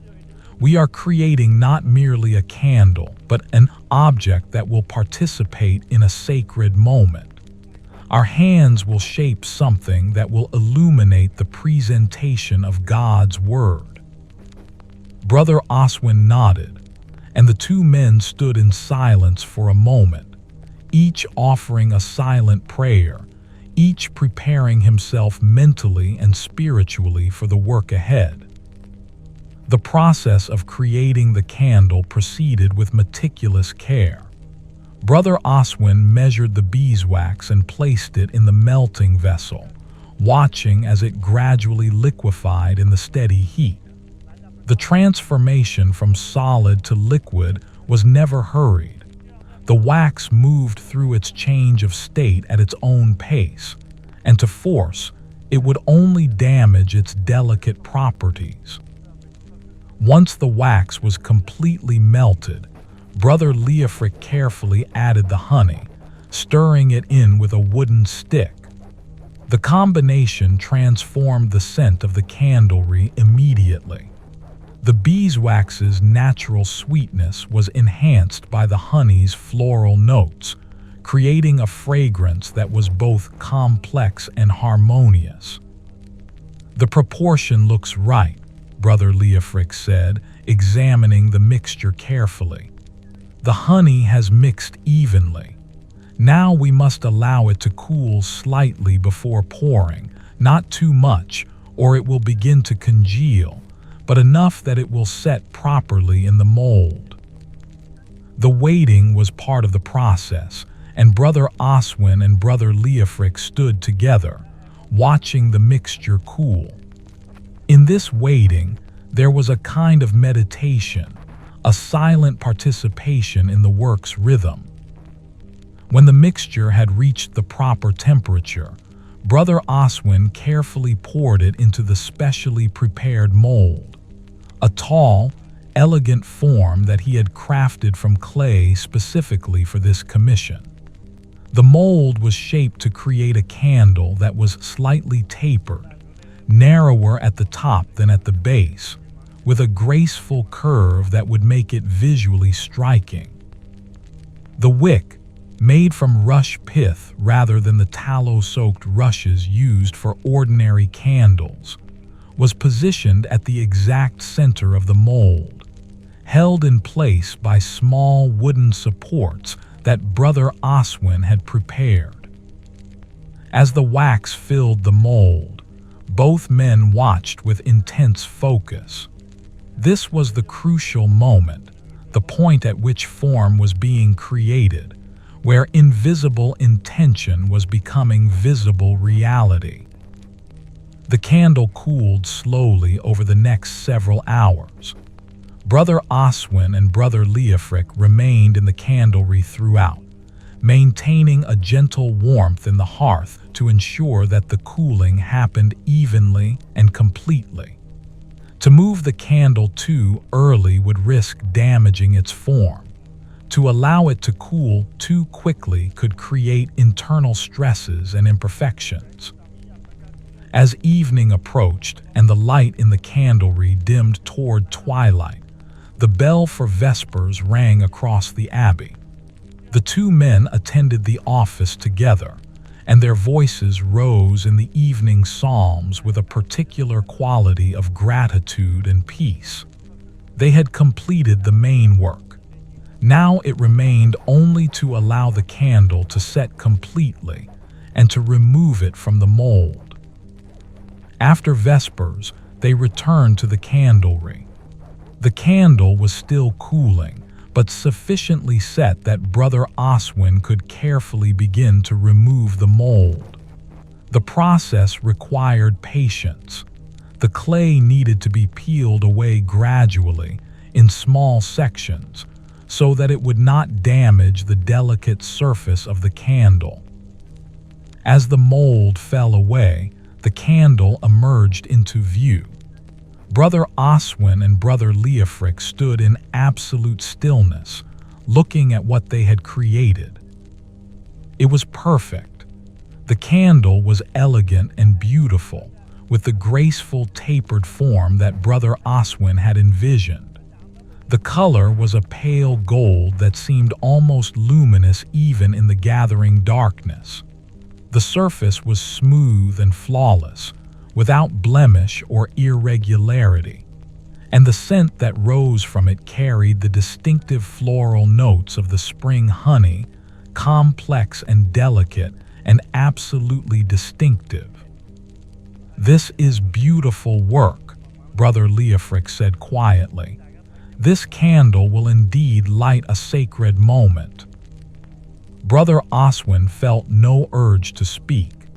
He simply stood before his creation, feeling the deep satisfaction that came from having done something well, from having created something that would serve a true purpose and carry meaning beyond its material substance. The candle rested in the candlery for the next several days, completing its cooling and hardening process. Brother Oswin checked on it regularly, turning it occasionally to ensure even hardening, protecting it from any accidental damage. On Sunday, the feast day of St. Nicholas, the ceremony of presenting Brother Aelred's gospel took place. The abbey's community gathered in the choir, and the special candle was lit as Brother Aelred brought the completed manuscript forward and presented it to the abbot. The candle burned with a steady, beautiful flame, and its light seemed to fill the choir with a particular quality of illumination. The honey-infused wax created a unique pattern of light and shadow, and the scent that rose from the burning candle perfumed the entire space. Brother Oswin stood in his place in the monk's stalls and watched as his work participated in this sacred moment. Brother Aelred's face, as he presented the manuscript, bore an expression of profound peace and satisfaction. The abbot received the gospel with evident reverence, and the entire community seemed to participate in the recognition that something important and valuable had been accomplished. The candle burned throughout the day, marking the passage of the feast day's hours. It burned through lauds and prime and terce and sext and nones and vespers.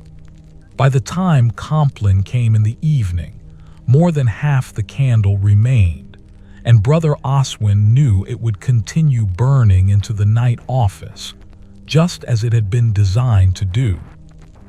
Standing in the choir for Compline, singing the final office of the day, Brother Oswin felt the deep contentment that had become his familiar companion. This was his life's work. This was his prayer. This was the light he brought to the world, not a revolutionary light, not a light that would change history or transform nations, but a steady, faithful light that illuminated prayer and marked time and carried forward the community's dedication and care. It was enough. It was everything. The winter deepened around the abbey, and the ceremonial candle became part of the monastery's memory and legend. Brother Aelred placed the burned remains of the candle in the abbey's treasury, alongside the completed gospel manuscript, where they would remain as witnesses to the moment when the sacred text had been presented to the community. Together, the candle and the gospel spoke to each other across the years, the manuscript containing the eternal word of God, the candle's ash bearing witness to the light that had illuminated its presentation. Brother Oswin continued his work through December and into January, creating the steady supply of candles that the abbey required as the season of darkness held fullest dominion. The shortest day had passed, the winter solstice, and though the light was still scant and grudging, the days had begun their slow expansion toward spring. This knowledge brought a particular peace to the monks, for they understood that they were moving through the darkest part of the year and beginning the long return toward light. One cold morning in mid-January, with frost thick on the ground and the abbey's stone walls radiating cold that seemed to penetrate even the most carefully closed doors, Brother Oswin found himself working alone in the candlery as dawn broke. The fire in the hearth provided warmth and light, and he stood before it with his hands stretched toward the flames, feeling the pleasant contrast between the cold stone room and the heat of the fire. This moment, standing before the fire in the early morning, feeling the warmth return to his aging hands, had become a kind of ritual for him in winter. The fire was not merely practical, it was spiritual, a reminder of light in darkness, of warmth in cold, of the eternal cycle of seasons returning.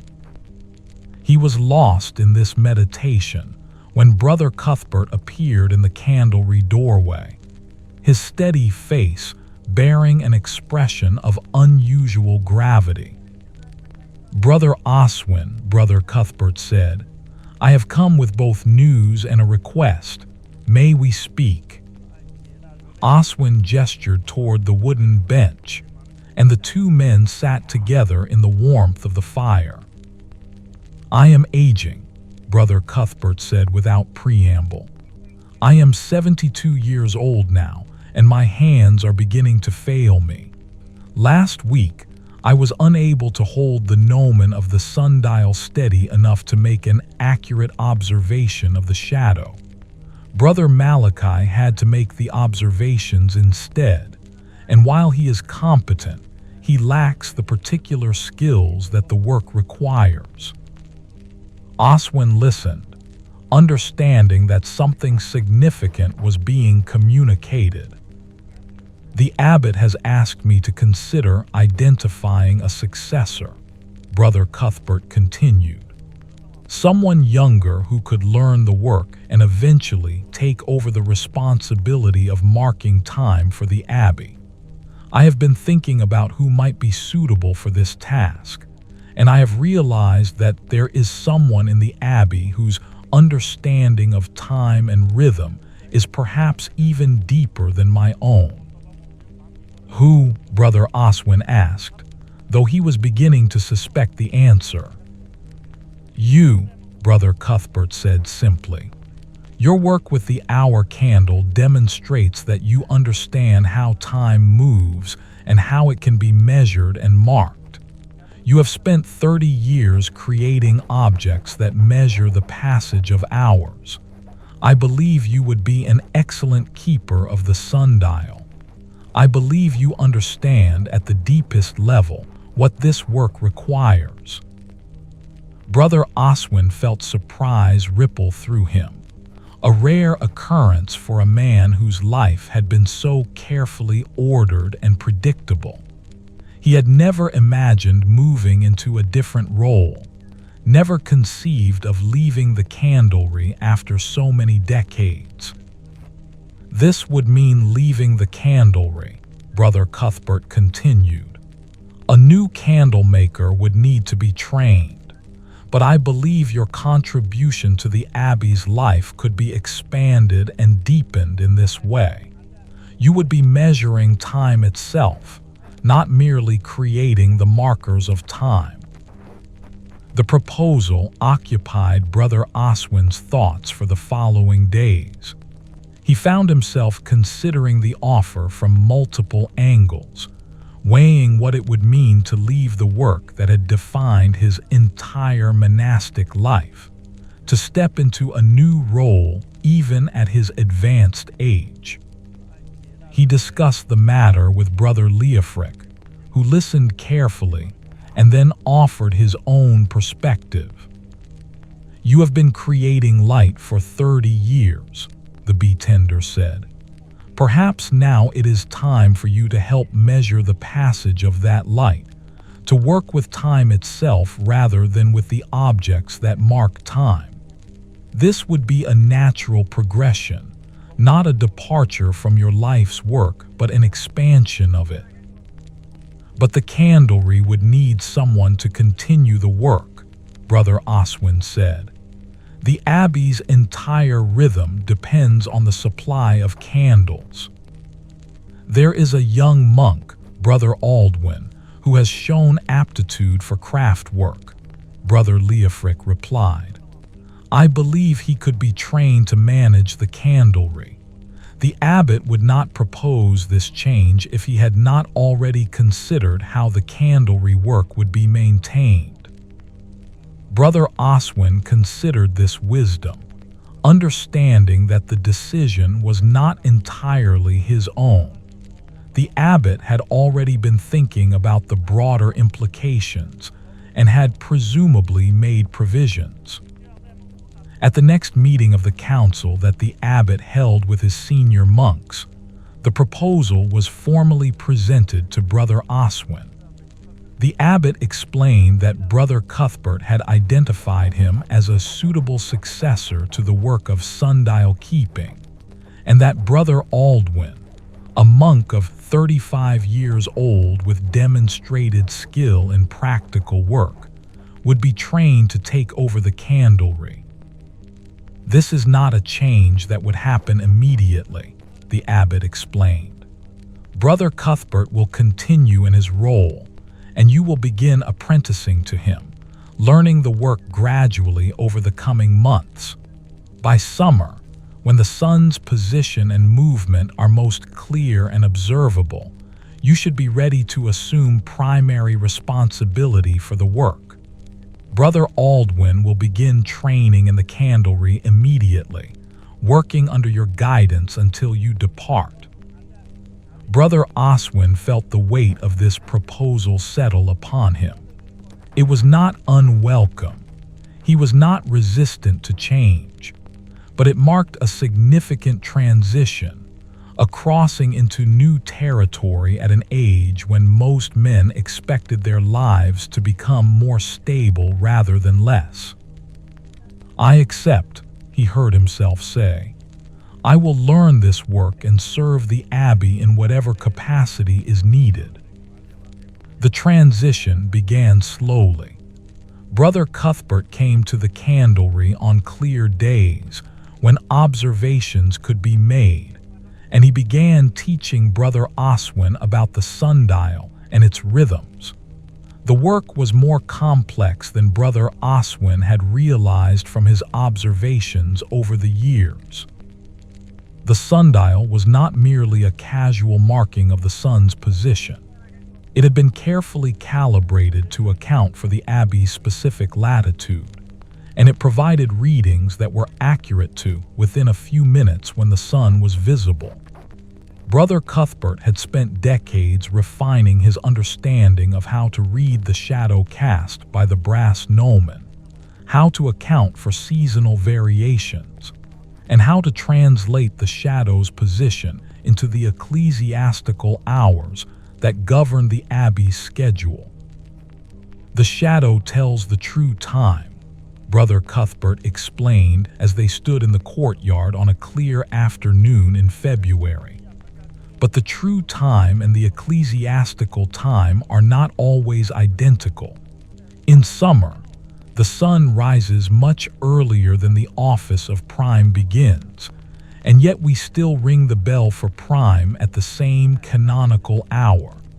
The sundial must be read with understanding of these variations.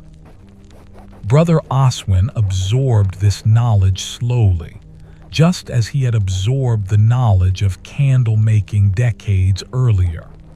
There was no hurry. The learning would happen gradually, and by the time Brother Cuthbert fully retired from the role, Brother Oswin would be ready. Meanwhile, Brother Oswin began his apprenticeship in the candlery. The young monk was intelligent and attentive, with steady hands and a careful mind. Brother Oswin found himself teaching the work that he had done for 3 decades, breaking down the processes into their component parts so that another could learn and eventually master them. It was strange work, this teaching. Brother Oswin had never thought of himself as an instructor. His role had been simply to do the work and to do it well. But now he found himself articulating knowledge that had become so instinctive that he had almost forgotten it was knowledge at all. Why was it important to monitor the temperature of the melting wax so carefully? Because the quality of the finished candle depended on it. How could Brother Oswin tell when the wax had reached the right temperature? By experience, by watching, by testing with fingers and small samples, by developing a feel for the material. Candle making is conversation with the wax, Brother Oswin found himself explaining to the younger monk. The wax will tell you what it needs if you listen carefully. Too hot, and it will smoke and degrade.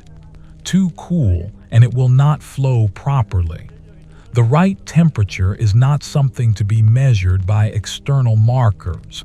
It is something to be felt and understood. As winter gave way to early spring, Brother Oswin's life began to inhabit 2 spaces simultaneously. Part of his day was still spent in the candlery, now divided between his ongoing work and his instruction of Brother Oswin. But increasingly, his time was occupied with Brother Cuthbert in the courtyard, learning the work of timekeeping. The sun's position changed noticeably from week to week as spring approached.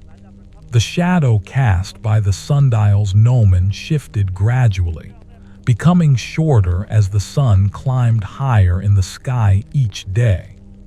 Brother Cuthbert taught Brother Oswin to read these subtle changes, to understand what they meant in terms of the approaching season and the shifting rhythm of the canonical hours. In winter, Brother Cuthbert explained, the sun is low in the sky and the shadow is long.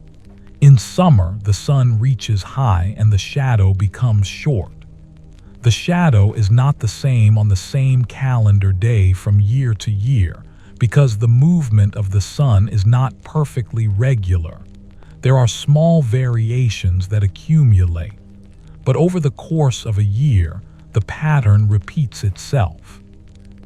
Brother Oswin watched the shadow move across the bronze surface of the dial, and he began to understand what Brother Cuthbert meant. The shadow was not arbitrary. It followed mathematical principles. It was the earth's turning made visible, time itself inscribed in light and darkness. The sundial is really a clock for the earth, Brother Cuthbert said. It shows the earth's rotation relative to the sun. Every 24 hours, the shadow returns to the same position. Every year, the pattern of the shadow's daily movement returns to the same pattern. This is how we know that time is real, that it is not arbitrary, because the sun's movement follows the same pattern again and again, century after century. Standing in the courtyard with Brother Cuthbert, watching the shadow move imperceptibly across the dial, Brother Oswin felt his understanding of his life's work shift and expand. He had spent 30 years creating objects that marked time, but he had not deeply considered what time itself was, how it could be measured, what meaning it carried. Now, in this new apprenticeship, he was beginning to understand that time was not arbitrary. It was written into the very structure of creation, into the earth's relationship with the sun, into the eternal cycles of seasons and days and hours. His candles had marked this time, had made it visible and usable. And now he was being invited to step even closer to the source, to work directly with time itself rather than with its markers.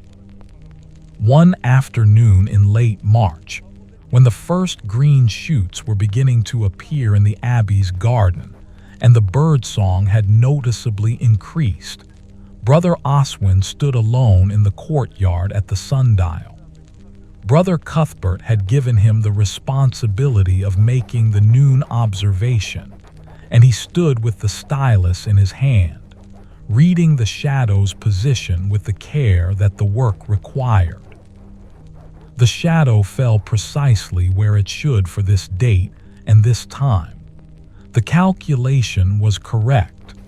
The bell would be rung at exactly the right moment, and the abbey's day would continue its orderly progression through the canonical hours. As Brother Oswin recorded the observation in the small wax tablet that Brother Cuthbert used for noting such information, he felt a kind of completion. His understanding of the work was becoming solid. The principles that had seemed obscure just months ago were beginning to feel natural and knowable. More than that, he felt a sense of gratitude for this new chapter of his life. At 51 years old, he might have expected his life to have settled into unchanging routine for the remainder of his days. Instead, he was being given the opportunity to grow, to learn, to expand his understanding and his service to the abbey. Brother Leofric found him standing at the sundial as the afternoon light began to slant westward. "You are learning well," the bee tender said. It was not a question. "Yes," Brother Oswin replied. "I am beginning to understand what Brother Cuthbert has been trying to teach me. The sundial is not merely a practical tool. It is a way of reading the earth's turning, of understanding how time moves in relation to the sun. Just as your candles are not merely practical lights," Brother Leofric said, "but ways of marking time and creating beauty and serving prayer. Both your old work and your new work are expressions of the same understanding, that time matters, that it should be measured carefully, that light and darkness are sacred cycles that deserve respect and attention." The two old men stood together in the courtyard as the afternoon faded toward evening. The shadow on the sundial was beginning to lengthen as the sun moved toward the western horizon. In a few hours, the bell would ring for vespers, and the monks would gather in the choir to sing the evening office. The work continued. The cycle turned.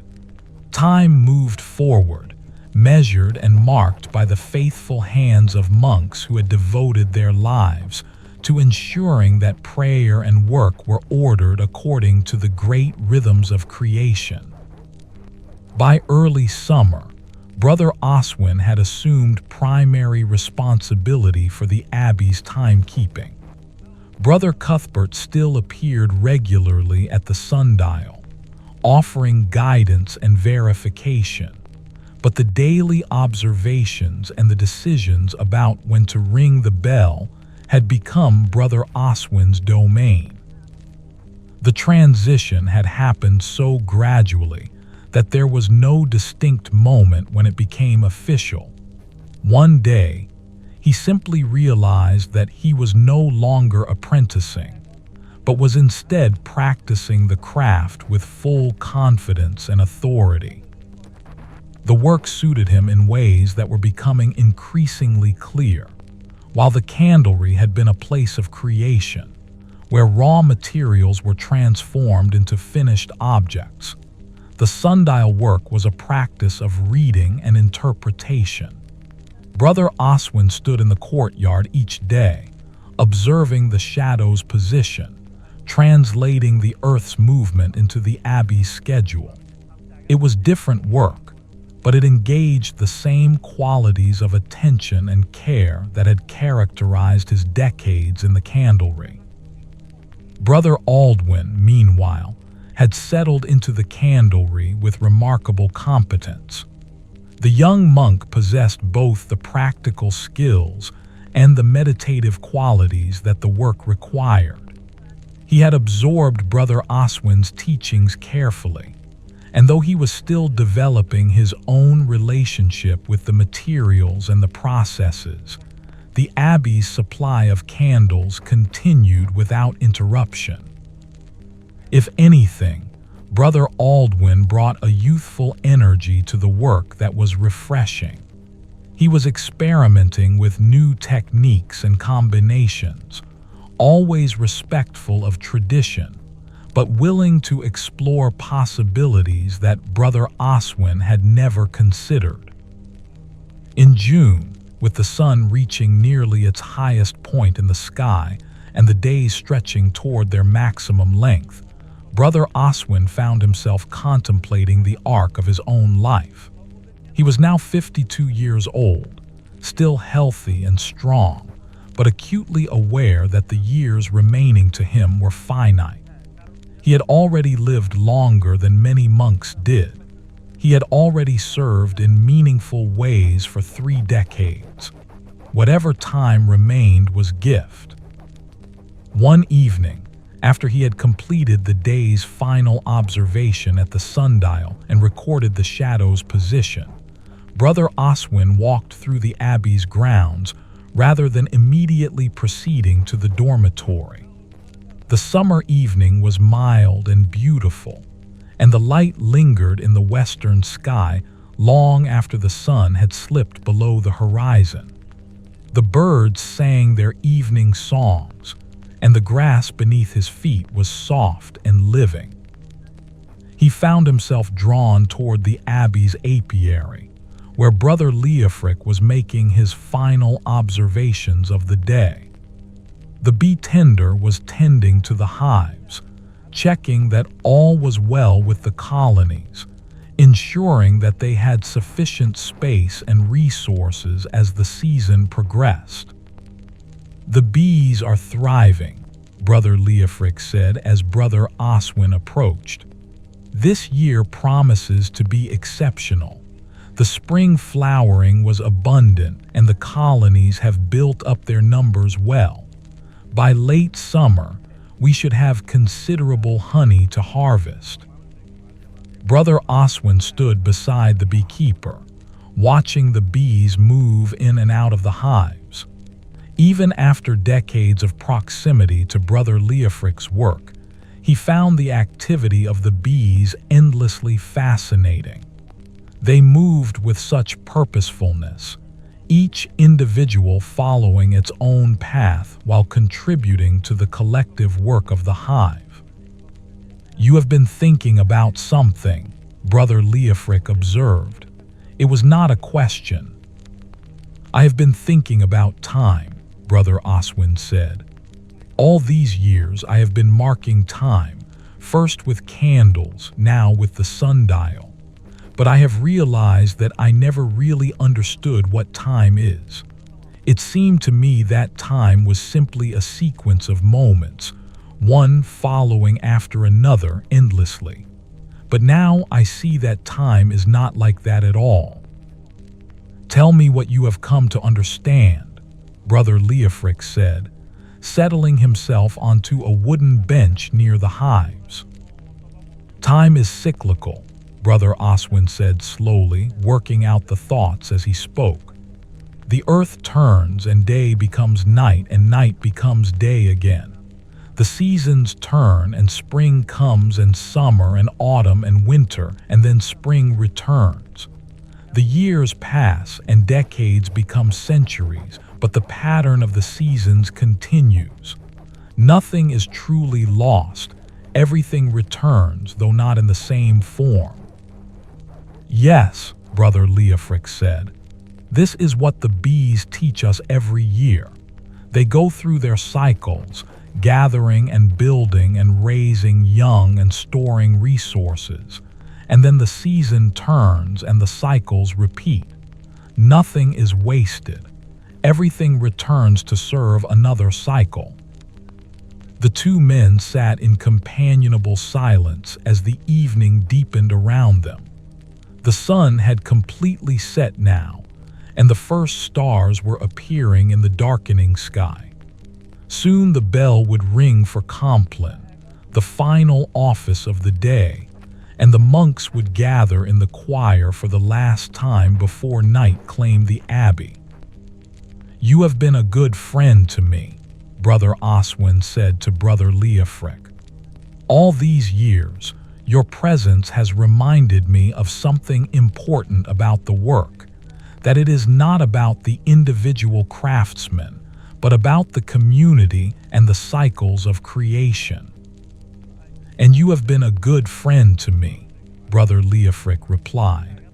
"Your candles have illuminated my work with the bees, and your understanding of how to measure and mark time has helped me time the work of the hives more effectively.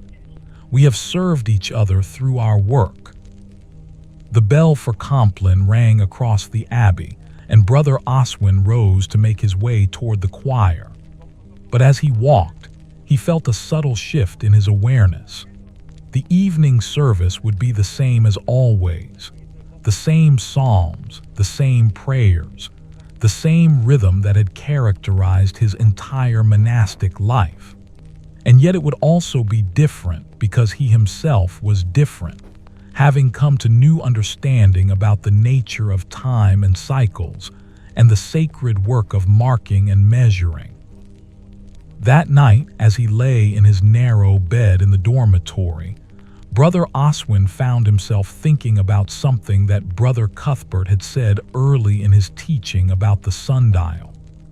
The shadow returns to the same position every year, but it is never quite the same shadow, because the earth is always turning, always moving, and time never stands still. It was a paradox that seemed to contain profound truth. Things repeated, but they were never quite the same repetition.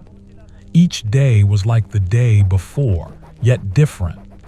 Each season was like the season before, yet new.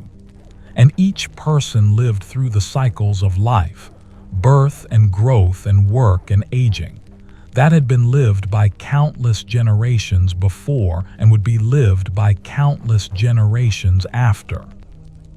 His own life was small within this vast turning of time, but it was not insignificant.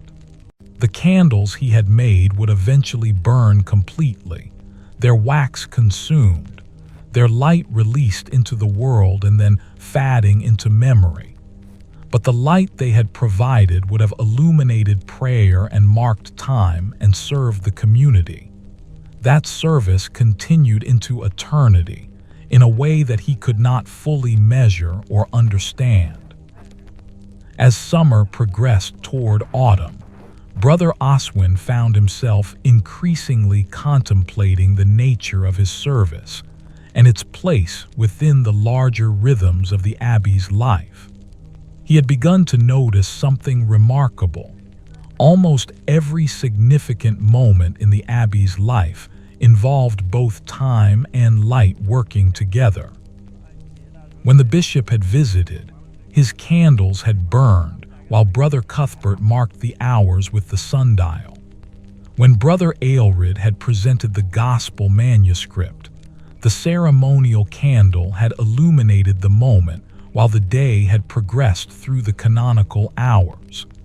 Even the most ordinary office in the choir required both light to see by and a sense of time to know when to begin and when to end.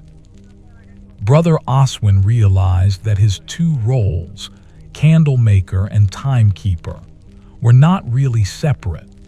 They were expressions of the same fundamental commitment to serve the abbey's prayer and work by providing both the light and the time structure within which everything occurred. One afternoon in late July, when Brother Cuthbert had come to check on Brother Oswin's work at the sundial, the elder monk stood for a long time looking at the shadow, then at Brother Oswin's face. "You have become the timekeeper," Brother Cuthbert said finally, "not just in practice but in understanding. You have grasped not merely the technique but the meaning of the work. I am ready to fully release this responsibility to you. Will you continue to guide me if questions arise?" Brother Oswin asked. "Of course," Brother Cuthbert replied, "but you will not need my guidance as frequently as before. You understand the work now. You are no longer learning, you are practicing what you have learned." This recognition felt significant to Brother Oswin, though it did not substantially change his daily practice. He continued to observe the sundial at its appointed times. He continued to record the shadow's position. He continued to ensure that the bell was rung at the correct moment for each office. But knowing that he had truly mastered this work gave him a different sense of relationship to it. In August, as summer was beginning to yield to the approach of autumn, Brother Oswin found himself working simultaneously on two projects that somehow seemed to represent the entirety of his life's contribution to the abbey. In the candlery, under Brother Aldwin's careful attention, a large batch of candles was being prepared for the autumn season when darkness would once again increase. Brother Oswin visited the candlery regularly to check on the work and to offer guidance where needed. The sight of the younger monk engaged in the painstaking work of crafting candles gave him a profound sense of continuity. The work would continue after him. The light would continue to be provided. The cycles would continue to turn. And in the courtyard, he stood daily at the sundial, reading the shadow's position as it began its slow lengthening as the sun moved toward its winter low point. Already, by mid-August, the summer's abundance of light was beginning to noticeably decrease. The days were still long, but they were growing shorter at an accelerating rate as the year moved toward autumn and winter. Brother Oswin found himself standing at the sundial one afternoon in late August, watching the shadow move across the bronze surface, and he felt something like love for the work. Not romantic love, but the kind of love that comes from long devotion, from having served something faithfully for so long that the boundary between servant and service becomes nearly invisible. He had served time. He had served light.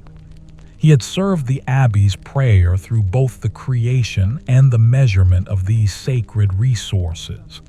And in serving them, he had served God, and he had served the community of monks who depended on these services to structure and illuminate their lives.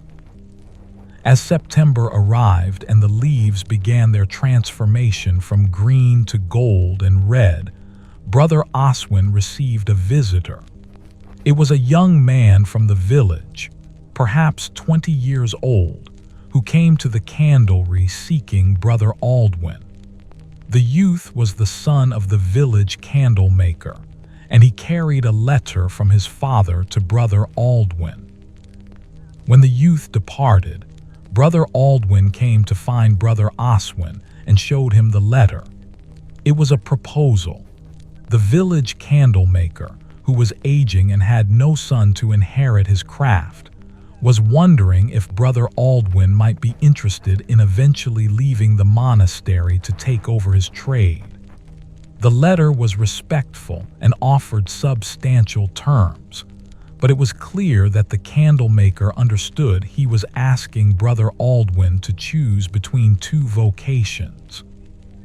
Brother Oswin's face was troubled as he showed the letter to Brother Oswin. "What do you think I should do?" the younger monk asked.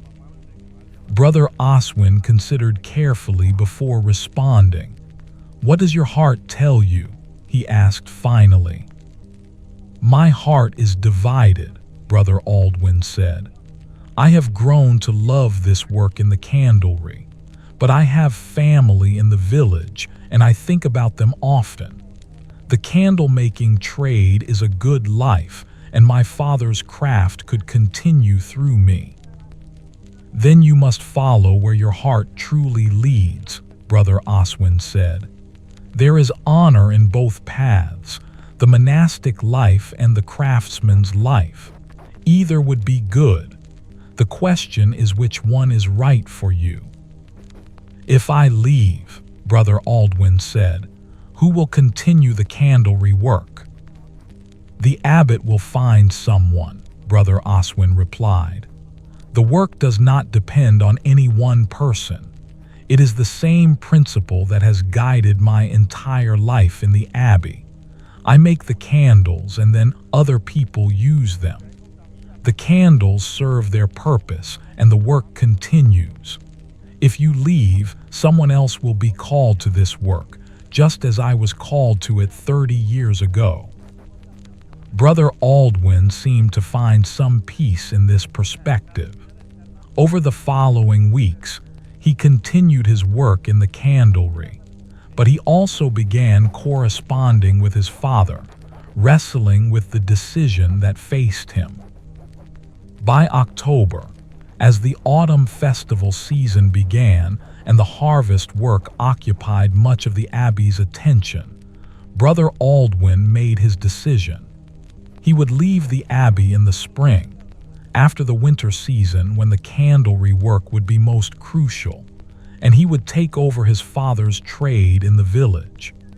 The abbot accepted this decision with understanding, and the search began for a new candlemaker who could be trained over the winter months. Brother Oswin found himself in the curious position of both releasing a student and welcoming a new one. A younger novice, barely more than a boy, was assigned to apprentice in the candlery under Brother Oswin's teaching for the winter months. The youth was bright and eager, though lacking Brother Oswin's natural aptitude for the craft. But he was willing to learn, and Brother Oswin recognized in him the same quality of devotion that had characterized his own early years in the abbey.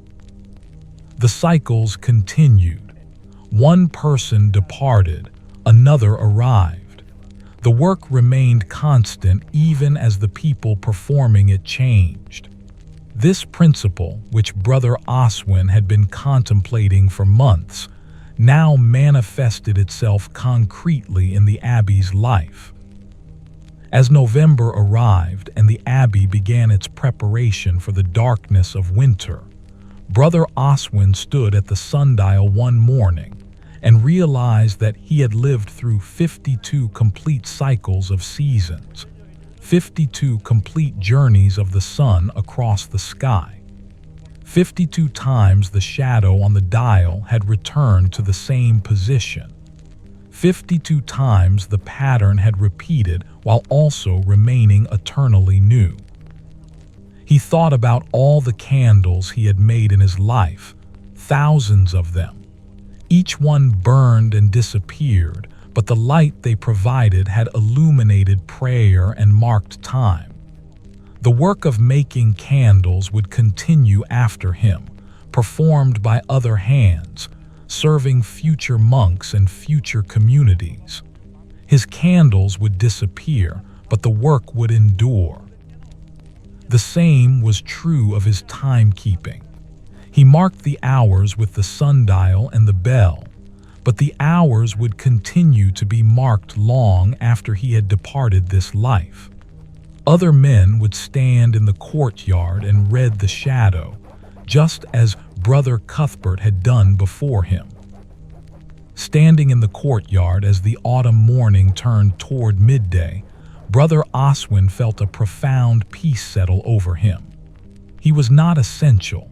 His particular hands and his particular skills would not last forever. But the work he served, the providing of light, the marking of time, the illumination of prayer, that work was eternal.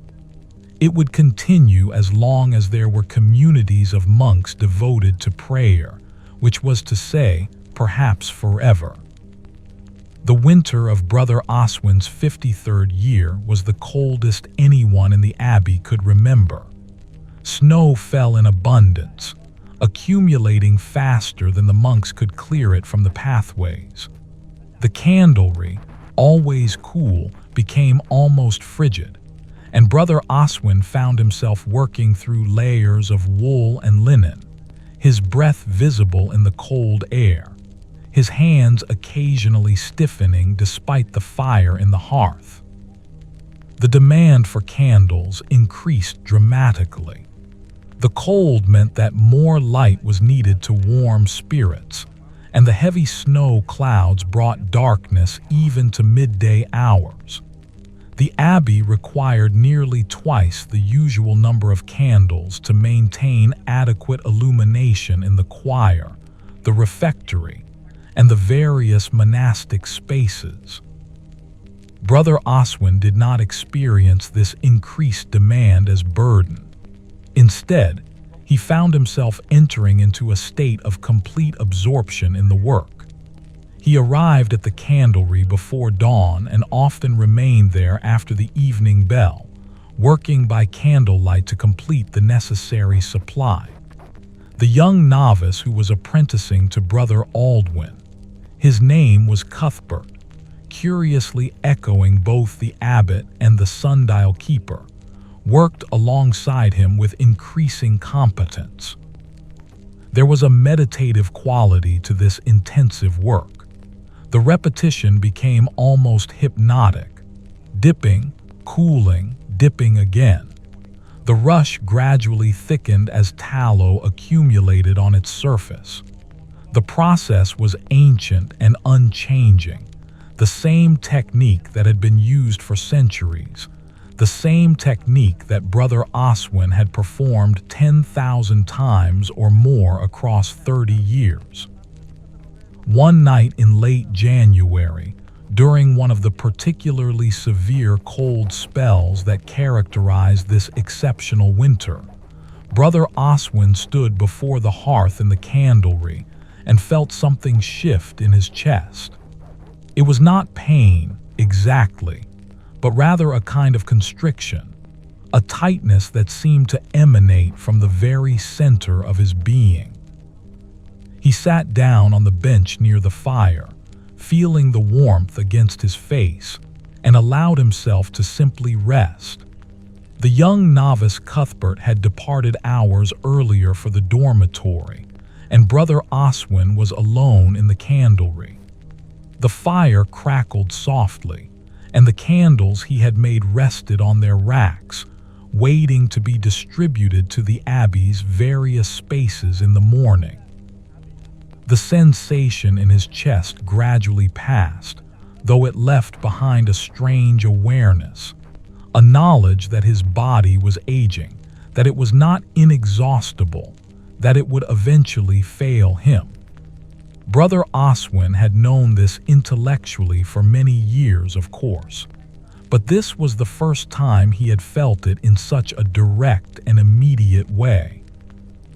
He remained sitting by the fire for a long time, watching the flames dance and listening to the sounds of the abbey settling into night.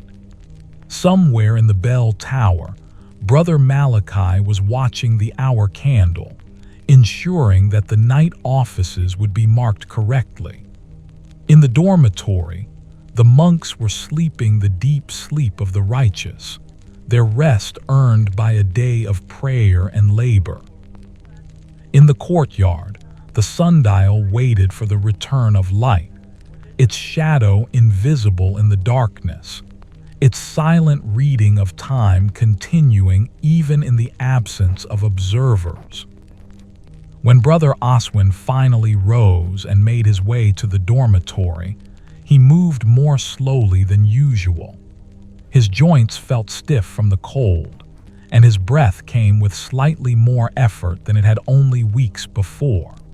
But he did not experience this as frightening. It was simply the truth of embodied existence, the inevitable consequence of having lived 53 years on this earth, having spent 30 of those years working in service to others. By early February, the severity of the winter began to ease slightly. The snow stopped falling with quite such abundance, and on clear days, the sun's warmth could be felt even though its arc across the sky remained low and brief. The light was returning, slowly but perceptibly, and with the return of light came a sense of hope and renewal that seemed to touch the entire abbey. Brother Oswin noticed that the sensation in his chest had not returned, and he allowed himself to relax into the assumption that it had been merely a temporary phenomenon, perhaps caused by overwork or the unusual cold. His body had served him well for 53 years, and he had no reason to expect that it would suddenly begin to fail him. The candlery work, though still intense, had become slightly more manageable now that the worst of the winter appeared to have passed. Brother Oswin was preparing to depart the abbey, his time in the monastery drawing to a close as spring approached. The young novice Cuthbert was ready to assume full responsibility for the work under Brother Oswin's continued supervision. One afternoon in mid-February, as Brother Oswin was checking the young Cuthbert's work, he was struck by how quickly the youth had developed competence in the craft. What had seemed impossibly complex when the apprenticeship began, the judgment of temperature, the timing of the dipping, the maintenance of consistent quality, these things had become nearly automatic for the novice. In a year or two, with continued practice, Cuthbert would be as skilled as Brother Oswin had become. The work continues, Brother Oswin thought. The knowledge passes from one hand to the next. Nothing is lost. As March arrived and the weather continued its gradual warming towards spring, Brother Oswin found himself in a state of particular peace. The winter had been challenging but not defeating. The abbey had had sufficient candles. The offices had proceeded in their ordered rhythm. The community had endured the dark season and was now beginning to experience the return of light. One morning, as Brother Oswin stood at the sundial to make the day's observation, he noticed something remarkable. The shadow had shifted noticeably since the depths of winter. The sun was climbing higher in the sky each day, and the shadow that had been long and deep in December was now beginning to short. Spring equinox was approaching, that perfect balance point when day and night were equal, and beyond that lay summer with its abundance of light and its minimal darkness. The cycle continued. The earth turned. Time moved forward, and the seasons progressed according to laws that were older than humanity, more permanent than any individual life or institution. Brother Oswin found Brother Cuthbert in the courtyard. The elder monk who had been the sundial keeper before him, now fully retired from the role but occasionally visiting to check on the work. "The shadow is shortening," the old man observed, standing beside the dial. "Yes," Brother Oswin said, "spring approaches. Soon it will be equinox." "You have become a true keeper of time," Brother Cuthbert said. "Not just someone who performs the mechanical task, but someone who understands what the shadow means, who reads the earth's turning and translates it for the community's use." "I have had an excellent teacher," Brother Oswin replied. Brother Cuthbert smiled, that rare expression that transformed his weathered face. "We teach each other across the years. I taught you the technique, but you are teaching me what it means to truly serve this work. I am old now, Brother Oswin.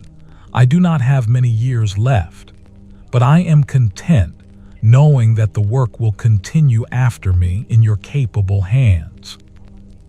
Easter came late that year, in late April, and the feast season brought a particular vibrancy to the abbey's life. The resurrection of Christ was celebrated with all the elaborate ritual and joy that the liturgy provided. Special candles were lit in the choir, including some that Brother Oswin had crafted specifically for the occasion, candles of exceptional purity and beauty. The bishop, who had visited years before, sent word through a traveling monk that the candles he had carried as gifts had been well received by the abbey to which he had given them, and that the communities there had experienced their burning as a sign of God's blessing. The message reached Brother Oswin in the candlery, and he felt a quiet satisfaction at this confirmation that his work had extended beyond the abbey's walls in meaningful ways. Brother Oswin departed in early May after a final emotional farewell from the community. He left with the abbot's blessing and with a supply of candles that Brother Oswin had specially prepared as a gift to take to his father. The young monk, no longer young really, but a man of 35 with skills hard-won through discipline and practice, returned to the village to take up the candlemaking trade that would define his life outside the monastery. "You will be excellent at this work," Brother Oswin told him as they stood at the abbey gates on the morning of his departure. "Remember that the craft is not merely technique, it is also service. Every candle you make will illuminate something important, a home, a prayer, a moment of human connection. Make them with care and your work will bless the world." Brother Oswin embraced the elder monk, and then he rode away down the road, leaving behind the abbey that had been his home for several years and stepping into the life that called to him. With Brother Oswin's departure, the novice Cuthbert assumed full responsibility for the candlery work, though Brother Oswin remained closely involved, checking the work regularly and offering guidance as needed. The young monk had proven himself capable, and while his products were not quite equal to those that Brother Oswin had produced, they were entirely adequate and would improve with time. Brother Oswin found himself in the curious position of having left the candlery and yet remaining deeply connected to it. He was no longer the primary candlemaker, but he was still involved in the work, still invested in its quality, still available to solve problems and train the younger generation. This seemed to him a natural pattern, reflected in the abbey's broader life. Monks aged and eventually departed or died. Younger monks arrived and gradually assumed their responsibilities. The work continued, performed by different hands but continuing nonetheless. It was like the candles themselves. One candle burned and was consumed, but there was always another candle ready to provide light, always another rush waiting to be dipped, always another cycle of creation ready to begin. As spring deepened towards summer, Brother Oswin spent increasing amounts of time away from the candlery and more time at the sundial. The work of timekeeping was his primary responsibility now, and the summer season, with its long days and high sun, was the most challenging time for accurate sundial readings. The sun climbed high in the sky, and the shadow became short and difficult to read with precision. Brother Oswin had to be particularly attentive during these months, working with extreme care to ensure that his readings remained accurate despite the challenging conditions. One afternoon in June, as the summer solstice approached and the sun reached its highest point in the sky, Brother Oswin stood at the sundial making his observation when he felt that sensation in his chest again. This time it was more pronounced, not merely a tightness but an actual constriction, a moment where his breath seemed to catch and his heart seemed to flutter irregularly. He gripped the edge of the dial to steady himself and waited for the sensation to pass. After several minutes, it gradually released, and he found himself breathing normally again. But the experience had shaken him more than the similar incident in winter. This time, it seemed less like a random occurrence and more like a signal, a warning from his aging body that its resources were not infinite. Brother Oswin did not speak to anyone about this occurrence. He completed his observation at the sundial, recorded the shadow's position in the wax tablet, and rang the bell for none at the correct time. He continued with his duties as though nothing unusual had happened. But that evening, sitting alone in the candlery after the day's work was done, Brother Oswin found himself thinking about mortality in a way that he had not allowed himself to do for many years. He had always known, intellectually, that his life would eventually end, but he had somehow managed to maintain a kind of distance from that knowledge, to live as though there was unlimited time ahead of him. Now, confronted by the evidence of his body's aging, he could not maintain that distance. He was 53 years old. He had perhaps 20 or 30 years remaining, possibly fewer. Somewhere in that future time, his body would eventually fail completely, and his work in the abbey would come to an end. Brother Leofric found him sitting by the candlery's hearth as the evening light faded. "You are troubled," the bee tender said. It was not a question.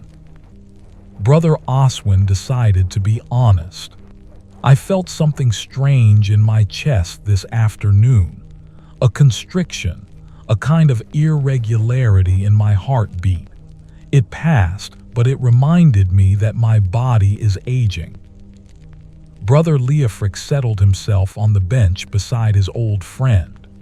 "I am 84 years old," the beekeeper said. "I have perhaps a few years remaining to me, 5, maybe 10 if God is merciful. My body reminds me regularly of its limitations. Some days the pain in my hands is so intense that I can barely tend to the hives, but I continue the work for as long as I am able." "How do you bear it?" Brother Oswin asked. "Knowing that the work will continue without you, that your efforts will eventually be forgotten, that everything will end." "I do not bear it by denying it," Brother Leofric replied. I bear it by accepting it. The bees do not think about immortality. They live their brief lives, a few weeks or a few months for most of them, and they serve their purpose and then they die. The hive continues, generation after generation, but each individual bee is small and temporary, and yet the work is sacred. But we are not bees, Brother Oswin said. We live longer. We have time to develop memory, to care about legacy. Yes, Brother Leofric agreed, and that is both blessing and burden.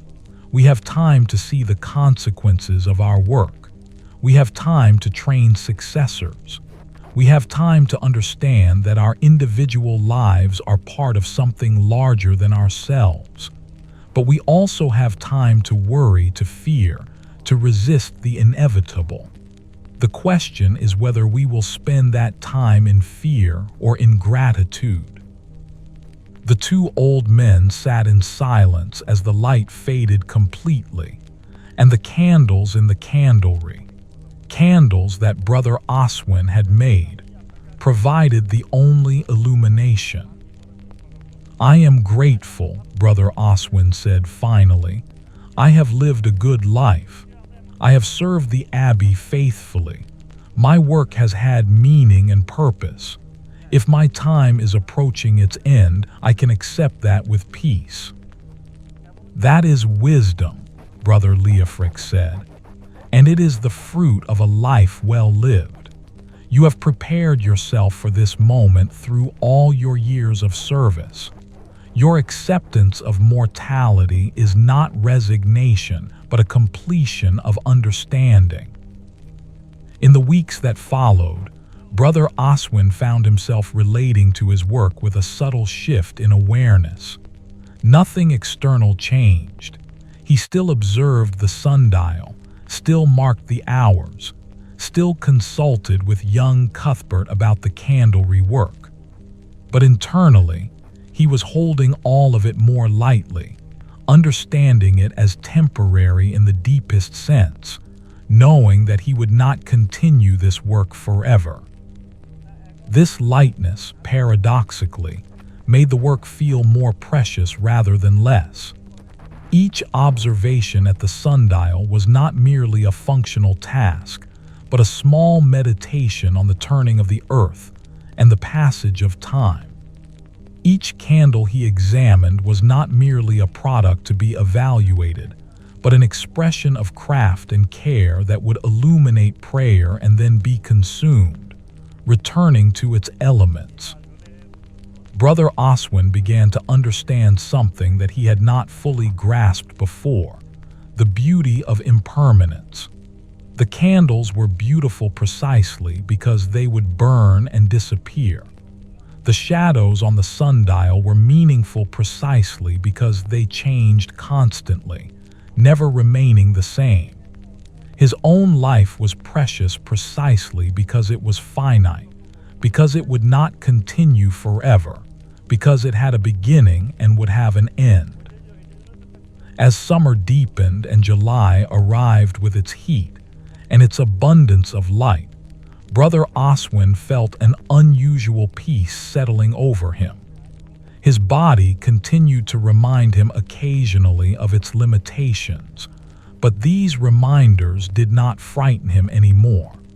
They were simply facts, natural consequences of having lived for 53 years on this earth.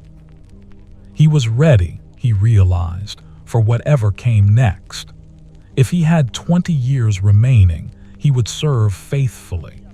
If he had 5 years or 1 year or only months, he would continue to do his work with the same care and devotion that had characterized his entire monastic life.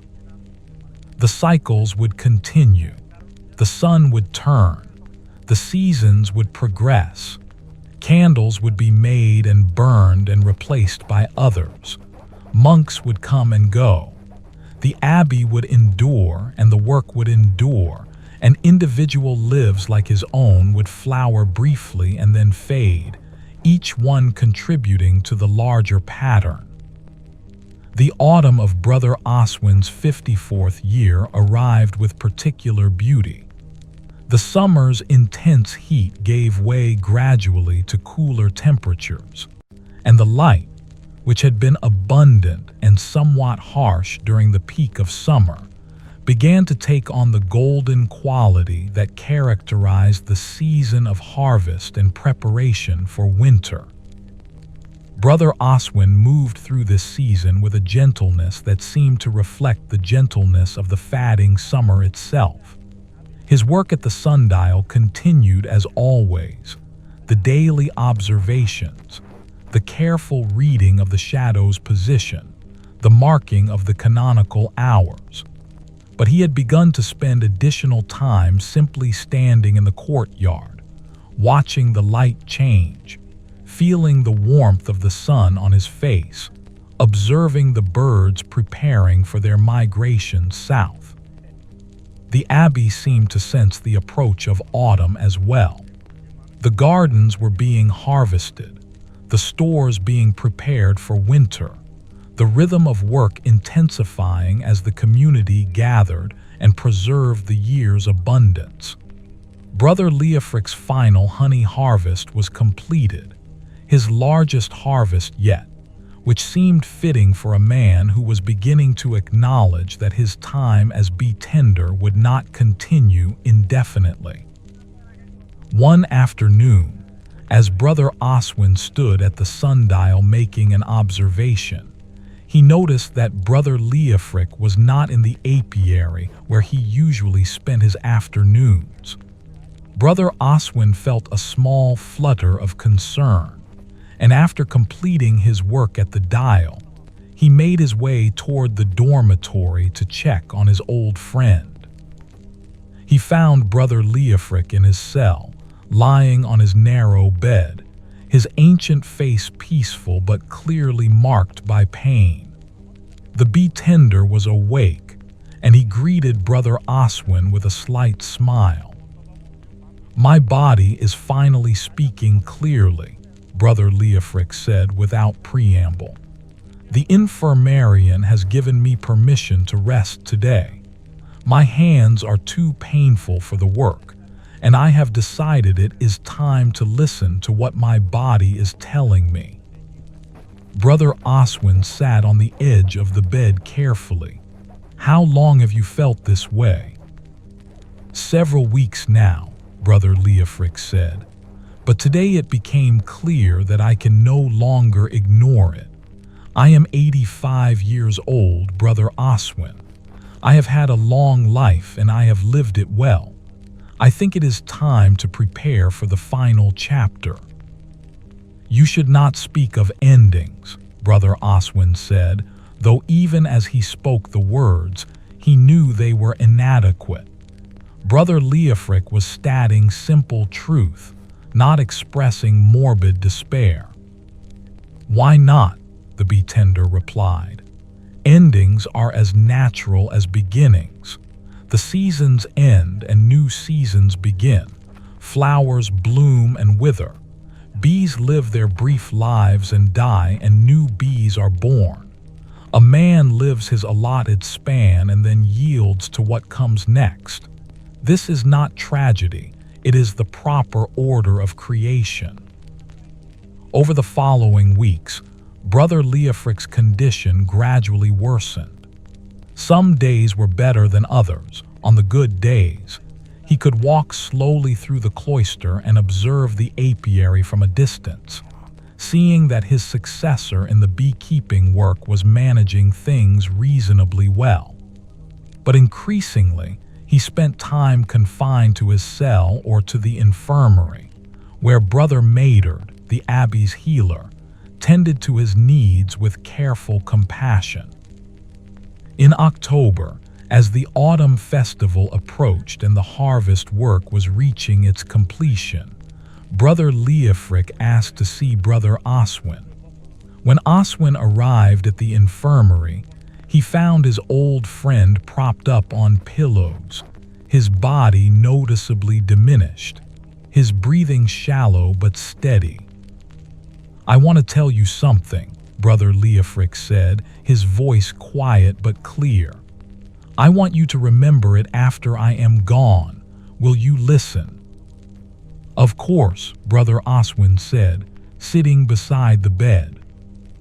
"The bees taught me," Brother Leofric began, "that the most important work is not the work we do for ourselves, but the work we do for something larger than ourselves. The bee does not live for the bee. It lives for the hive, and the hive will continue long after any individual bee has returned to dust." Brother Leofric paused, gathering strength for the next words. "You and I have lived many years," he continued, "longer than many men are granted, and in these years we have created things, honey, candles, light, time markings. These things serve the community, they serve the prayer, they serve God's work in the world. When we are gone, the honey will still nourish, the candles will still provide light, the sun will still mark time on the sundial." "Yes," Brother Oswin said, "I have come to understand this." "Good," Brother Leofric said. "Then you are ready for whatever comes next, both for your own continuation and for your eventual ending. You have learned what you needed to learn." That night, Brother Leofric slipped into a sleep from which he did not wake. His breathing gradually became more shallow, and by the time the morning bells rang for matins, he had passed into the peace that lies beyond life. Brother Maynard came and closed his eyes, and word was sent to the abbot that a member of the community had departed this life. Brother Leofric's funeral mass was attended by the entire abbey community, and by many people from the surrounding villages who had known the bee tender over his long years of life. The abbot spoke about his decades of faithful service, his gentle wisdom, his dedication to the craft of beekeeping that had provided for the abbey's needs and for the wider community's benefit. Brother Oswin stood in the choir as the funeral psalms were sung, and he found tears flowing down his weathered face. He did not try to stop them.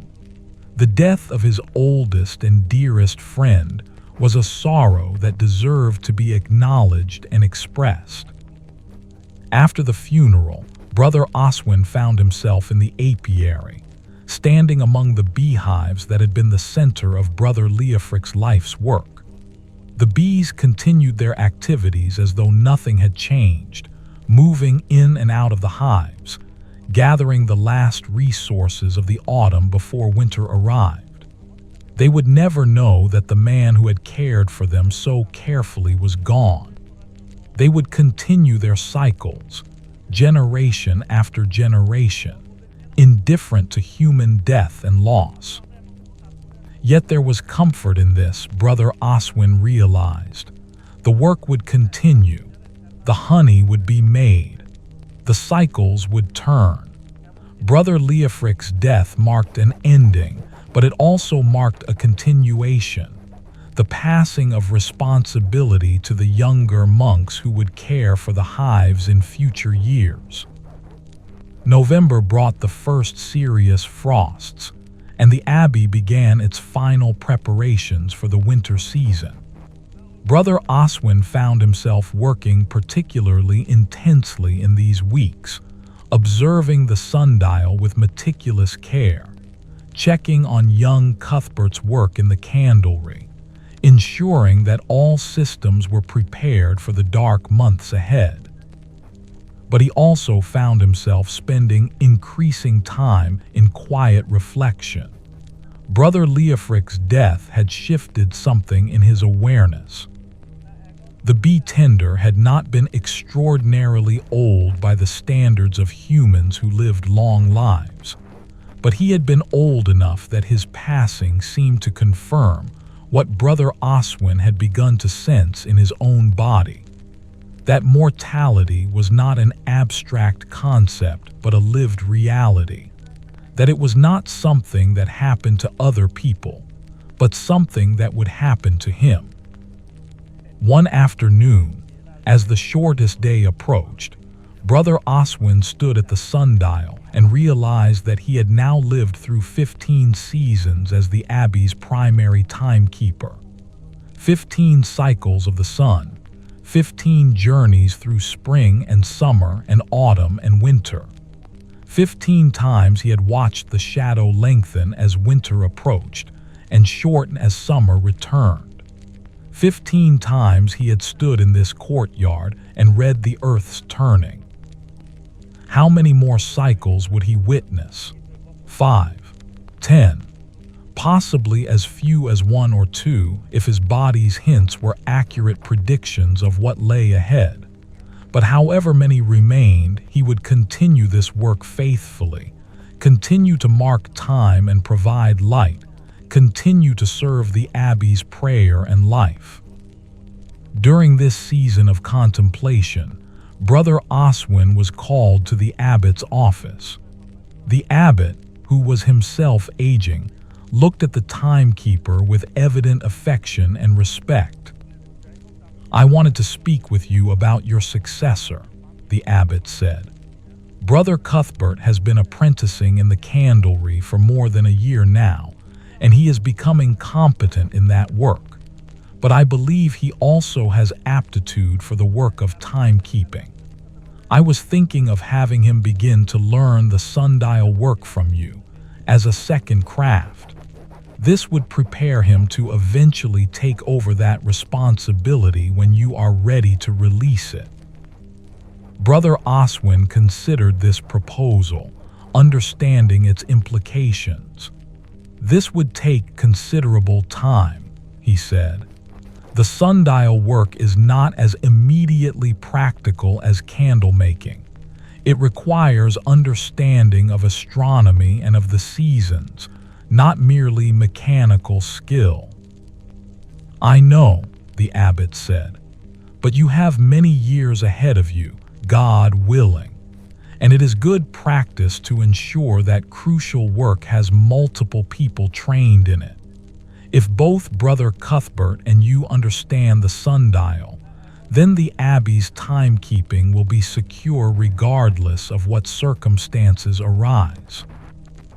"I will teach him," Brother Oswin said, "though I would also suggest training at least one other younger monk.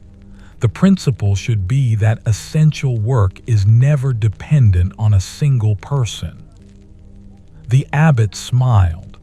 "You have the wisdom of many years, Brother Oswin. Yes, we will train multiple monks in both the candlemaking and the timekeeping. This is the proper way to ensure continuity."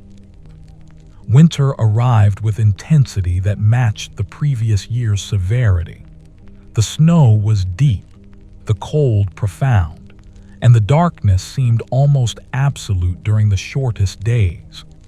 Brother Oswin worked through these conditions with the steadiness that had characterized his entire monastic life. He observed the sundial even on cloudy days when no shadow was visible, relying on his accumulated knowledge to know what the shadow's position would be if the sun were visible. He consulted with young Cuthbert about the candlery work, ensuring that sufficient light was provided for the abbey's needs. And he began teaching Cuthbert the basics of the sundial work, explaining the principles of how the sun's changing position could be read, introducing the younger monk to the records that Brother Cuthbert had kept documenting the shadow's movement across the seasons, preparing him gradually for eventual responsibility for this crucial work. One particularly cold afternoon, as the winter solstice approached and the sun hung low and pale in the southern sky, Brother Oswin stood at the sundial with young Cuthbert. He showed the novice the shadow's position and explained what it meant in terms of the approaching turning point, the moment when the sun would reach its lowest point and begin its slow journey back toward summer brightness. This moment, Brother Oswin said, is the heart of winter. All the darkness that has been accumulating since autumn reaches its fullest expression right here, and yet simultaneously it is the turning point. From this moment forward, the light will increase. The sun will begin its return. The days will begin to grow longer. It seems strange, young Cuthbert said, that the darkest moment and the turning toward light happen at the same instant. Yes, Brother Oswin agreed, and it is true in many ways. Our greatest sorrows often contain within them the seeds of renewal. Our deepest despairs often precede our most profound awakenings. The winter solstice teaches us this principle, that endings and beginnings are not separate. They are intimate partners in the eternal turning of creation.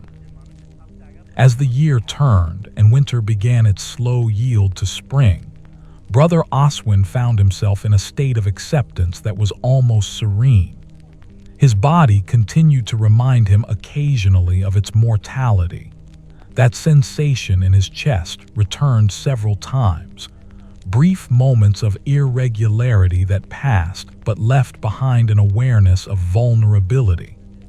But instead of frightening him, these moments seemed to clarify his priorities and deepen his commitment to the work that lay before him.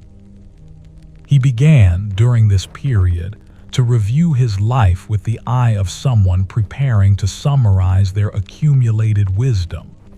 He thought about the principles that had guided him through 54 years, the commitment to excellence, the understanding that work was a form of prayer, the recognition that individual service was part of something much larger than oneself, the acceptance that all things passed and changed, but that the work itself was eternal. In February, Brother Oswin was visited by a traveling monk from another monastery in the region. The visitor had heard about the exceptional quality of the abbey's candles and the accuracy of its timekeeping system, and he had come to study both practices so that he could return to his own monastery and implement similar systems there. Brother Oswin spent several days showing the visitor both the candlery and the sundial, explaining the principles and practices that had developed over decades of careful work. Young Cuthbert demonstrated the techniques of candlemaking. Brother Oswin showed how to read the sundial and how to maintain accurate records. The visiting monk took careful notes and asked thoughtful questions. "You have created something remarkable here," the visitor said as he prepared to depart. "Not merely systems that function, but entire approaches to work that engage the spirit as well as the practical mind. Your successor, whoever takes over these responsibilities, will inherit not just techniques but a profound philosophy of service." After the visitor departed, Brother Oswin stood in the candlery watching young Cuthbert work and reflected on this assessment. He had not thought of his work in quite that way before, as embodying a philosophy rather than merely performing functions. But perhaps that was the truest description of what he had created across his decades of service. By late March, as spring began to become unmistakable in the warming air and the first green shoots in the gardens, Brother Oswin made a quiet decision. He would request that the abbot allow him to step back from the daily timekeeping responsibilities and transition into an advisory role, with young Cuthbert gradually assuming the primary role. He He would continue to be involved, to verify accuracy and provide guidance, but he would begin the process of fully releasing the work that had come to define him for the past several years. The abbot received this request with understanding. "You are ready to release it?" he asked. "I believe I am," Brother Oswin replied. "And Cuthbert is ready to assume responsibility. It is the right time for the transition. Then we will make the change gradually over the coming months," the abbot said. "You will be needed as advisor and teacher. Your knowledge should not be lost simply because you are stepping back from daily practice." And so the final chapter of Brother Oswin's active service began to unfold. He was still needed, still valued, still capable of contributing meaningfully to the abbey's life. But the intensity of his engagement was beginning to shift, the primary responsibility beginning to pass to younger hands. The spring evening descended gently around the abbey as Brother Oswin completed what would be one of his final observations at the sundial. The shadow fell precisely where it should for this date in late March, the sun climbing higher in the sky each day as winter's grip fully released and the season of growth and renewal established itself. Young Cuthbert stood beside him, learning to read the shadow's position, gradually taking ownership of the work that had been Brother Oswin's responsibility for so many years. The transition was happening smoothly, naturally, like the turning of seasons itself, not abrupt, but inevitable and right. Brother Oswin stepped back from the dial and gestured for Cuthbert to come forward. "Now you try," he said. "Read the shadow and tell me what it says." The young monk studied the bronze surface carefully, his brow furrowed in concentration. "The shadow shows that we are at the 3rd hour past noon," he said finally. "The sun is climbing higher. Spring advances." "Correct," Brother Oswin said, and he felt a profound satisfaction at the accuracy of Cuthbert's reading. "By early summer, this work will be entirely yours. You are ready." In the candlery, newly lit candles waited to illuminate the evening office. Brother Oswin could see their pale glow through the narrow window, candles created by young Cuthbert's hands, burning steadily, serving the abbey's prayer just as countless candles had done before them. The work continued. The light persisted. The cycles turned. Brother Oswin made his way slowly through the cloister toward the abbey church. The evening bells would ring soon for vespers. The monks would gather in the choir, and the psalms of thanksgiving would rise into the darkening sky. The same words that had been sung for centuries, the same melodies that had carried the prayers of countless communities upward toward heaven. He found his place in the choir and stood with the other monks as the cantor began the opening antiphon. Around him, voices rose, young voices and old voices, clear voices and rough voices, blending into the ancient harmony that was both the abbey's voice and the voice of all Christendom stretching back through the centuries. Brother Oswin's own voice joined the chorus, steady and true, no longer young but still capable of carrying its part in this eternal song. His hands, those calloused, amber-stained instruments that had shaped countless candles and measured innumerable hours, rested peacefully in his lap. The work they had done would continue to bear fruit long after he himself had returned to dust. The candles burned brightly in their stands, illuminating the psalm books from which the monks sang, casting flickering shadows on the ancient stone walls. Each candle would burn completely, would give its light and then be consumed, returning to the earth from which it had come. But before that consumption, it would have served, would have illuminated, would have marked time and carried prayer. As the Psalms unfolded, Brother Oswin felt the deep peace that had become his constant companion settle over him like a familiar garment. He had lived a good life. He had served faithfully. He had created things of beauty and utility that would outlast him. He had trained younger monks to continue the work.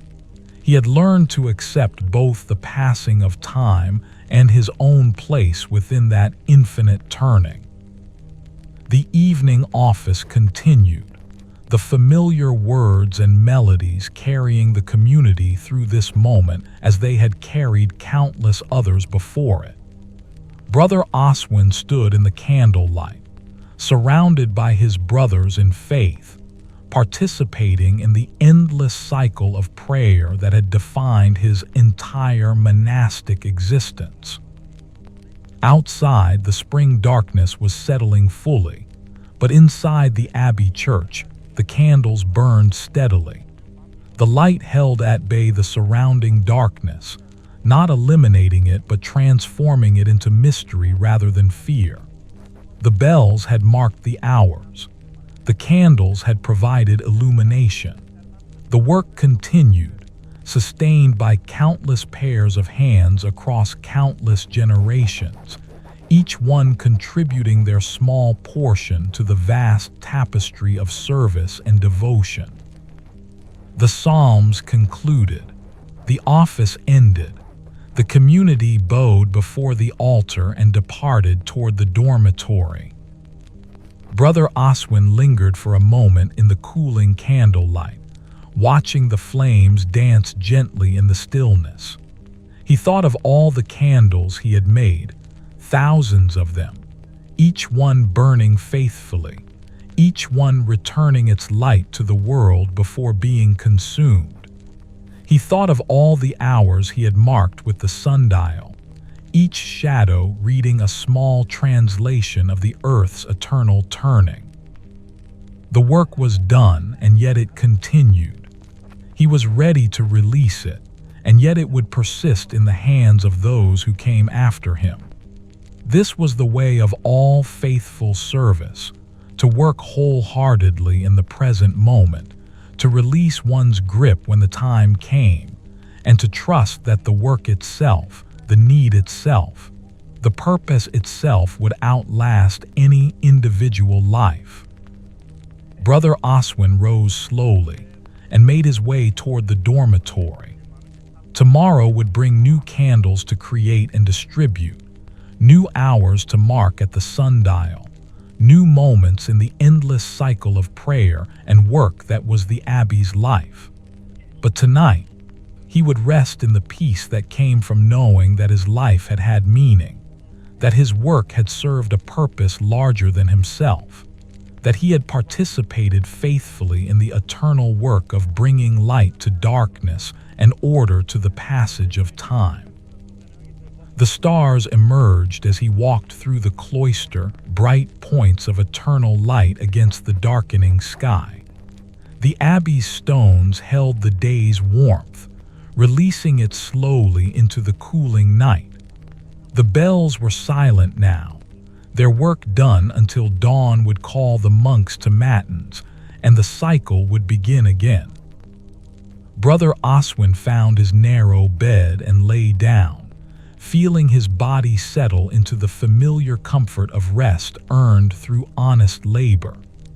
Around him in the dormitory, other monks were doing the same, releasing the day, preparing for sleep, trusting in the eternal rhythms that would carry them all forward into tomorrow and the tomorrow after that. In the darkness, the hour candle burned in the bell tower, its flame steady and bright, marking the passage of the night, guiding Brother Malachi and his faithful watching. The abbey slept, and yet it never truly slept. Always prayer, always vigilance, always the turning of sacred time marked by light and sound, and the devoted hearts of monks who had surrendered their entire lives to service. Brother Oswin's breathing gradually slowed and deepened as sleep approached. His last conscious thought was one of gratitude for the abbey that had sheltered him, for the work that had defined him, for the community of brothers with whom he had shared this life, for the God whose presence had sustained him through all his years. The night proceeded with its appointed rhythms.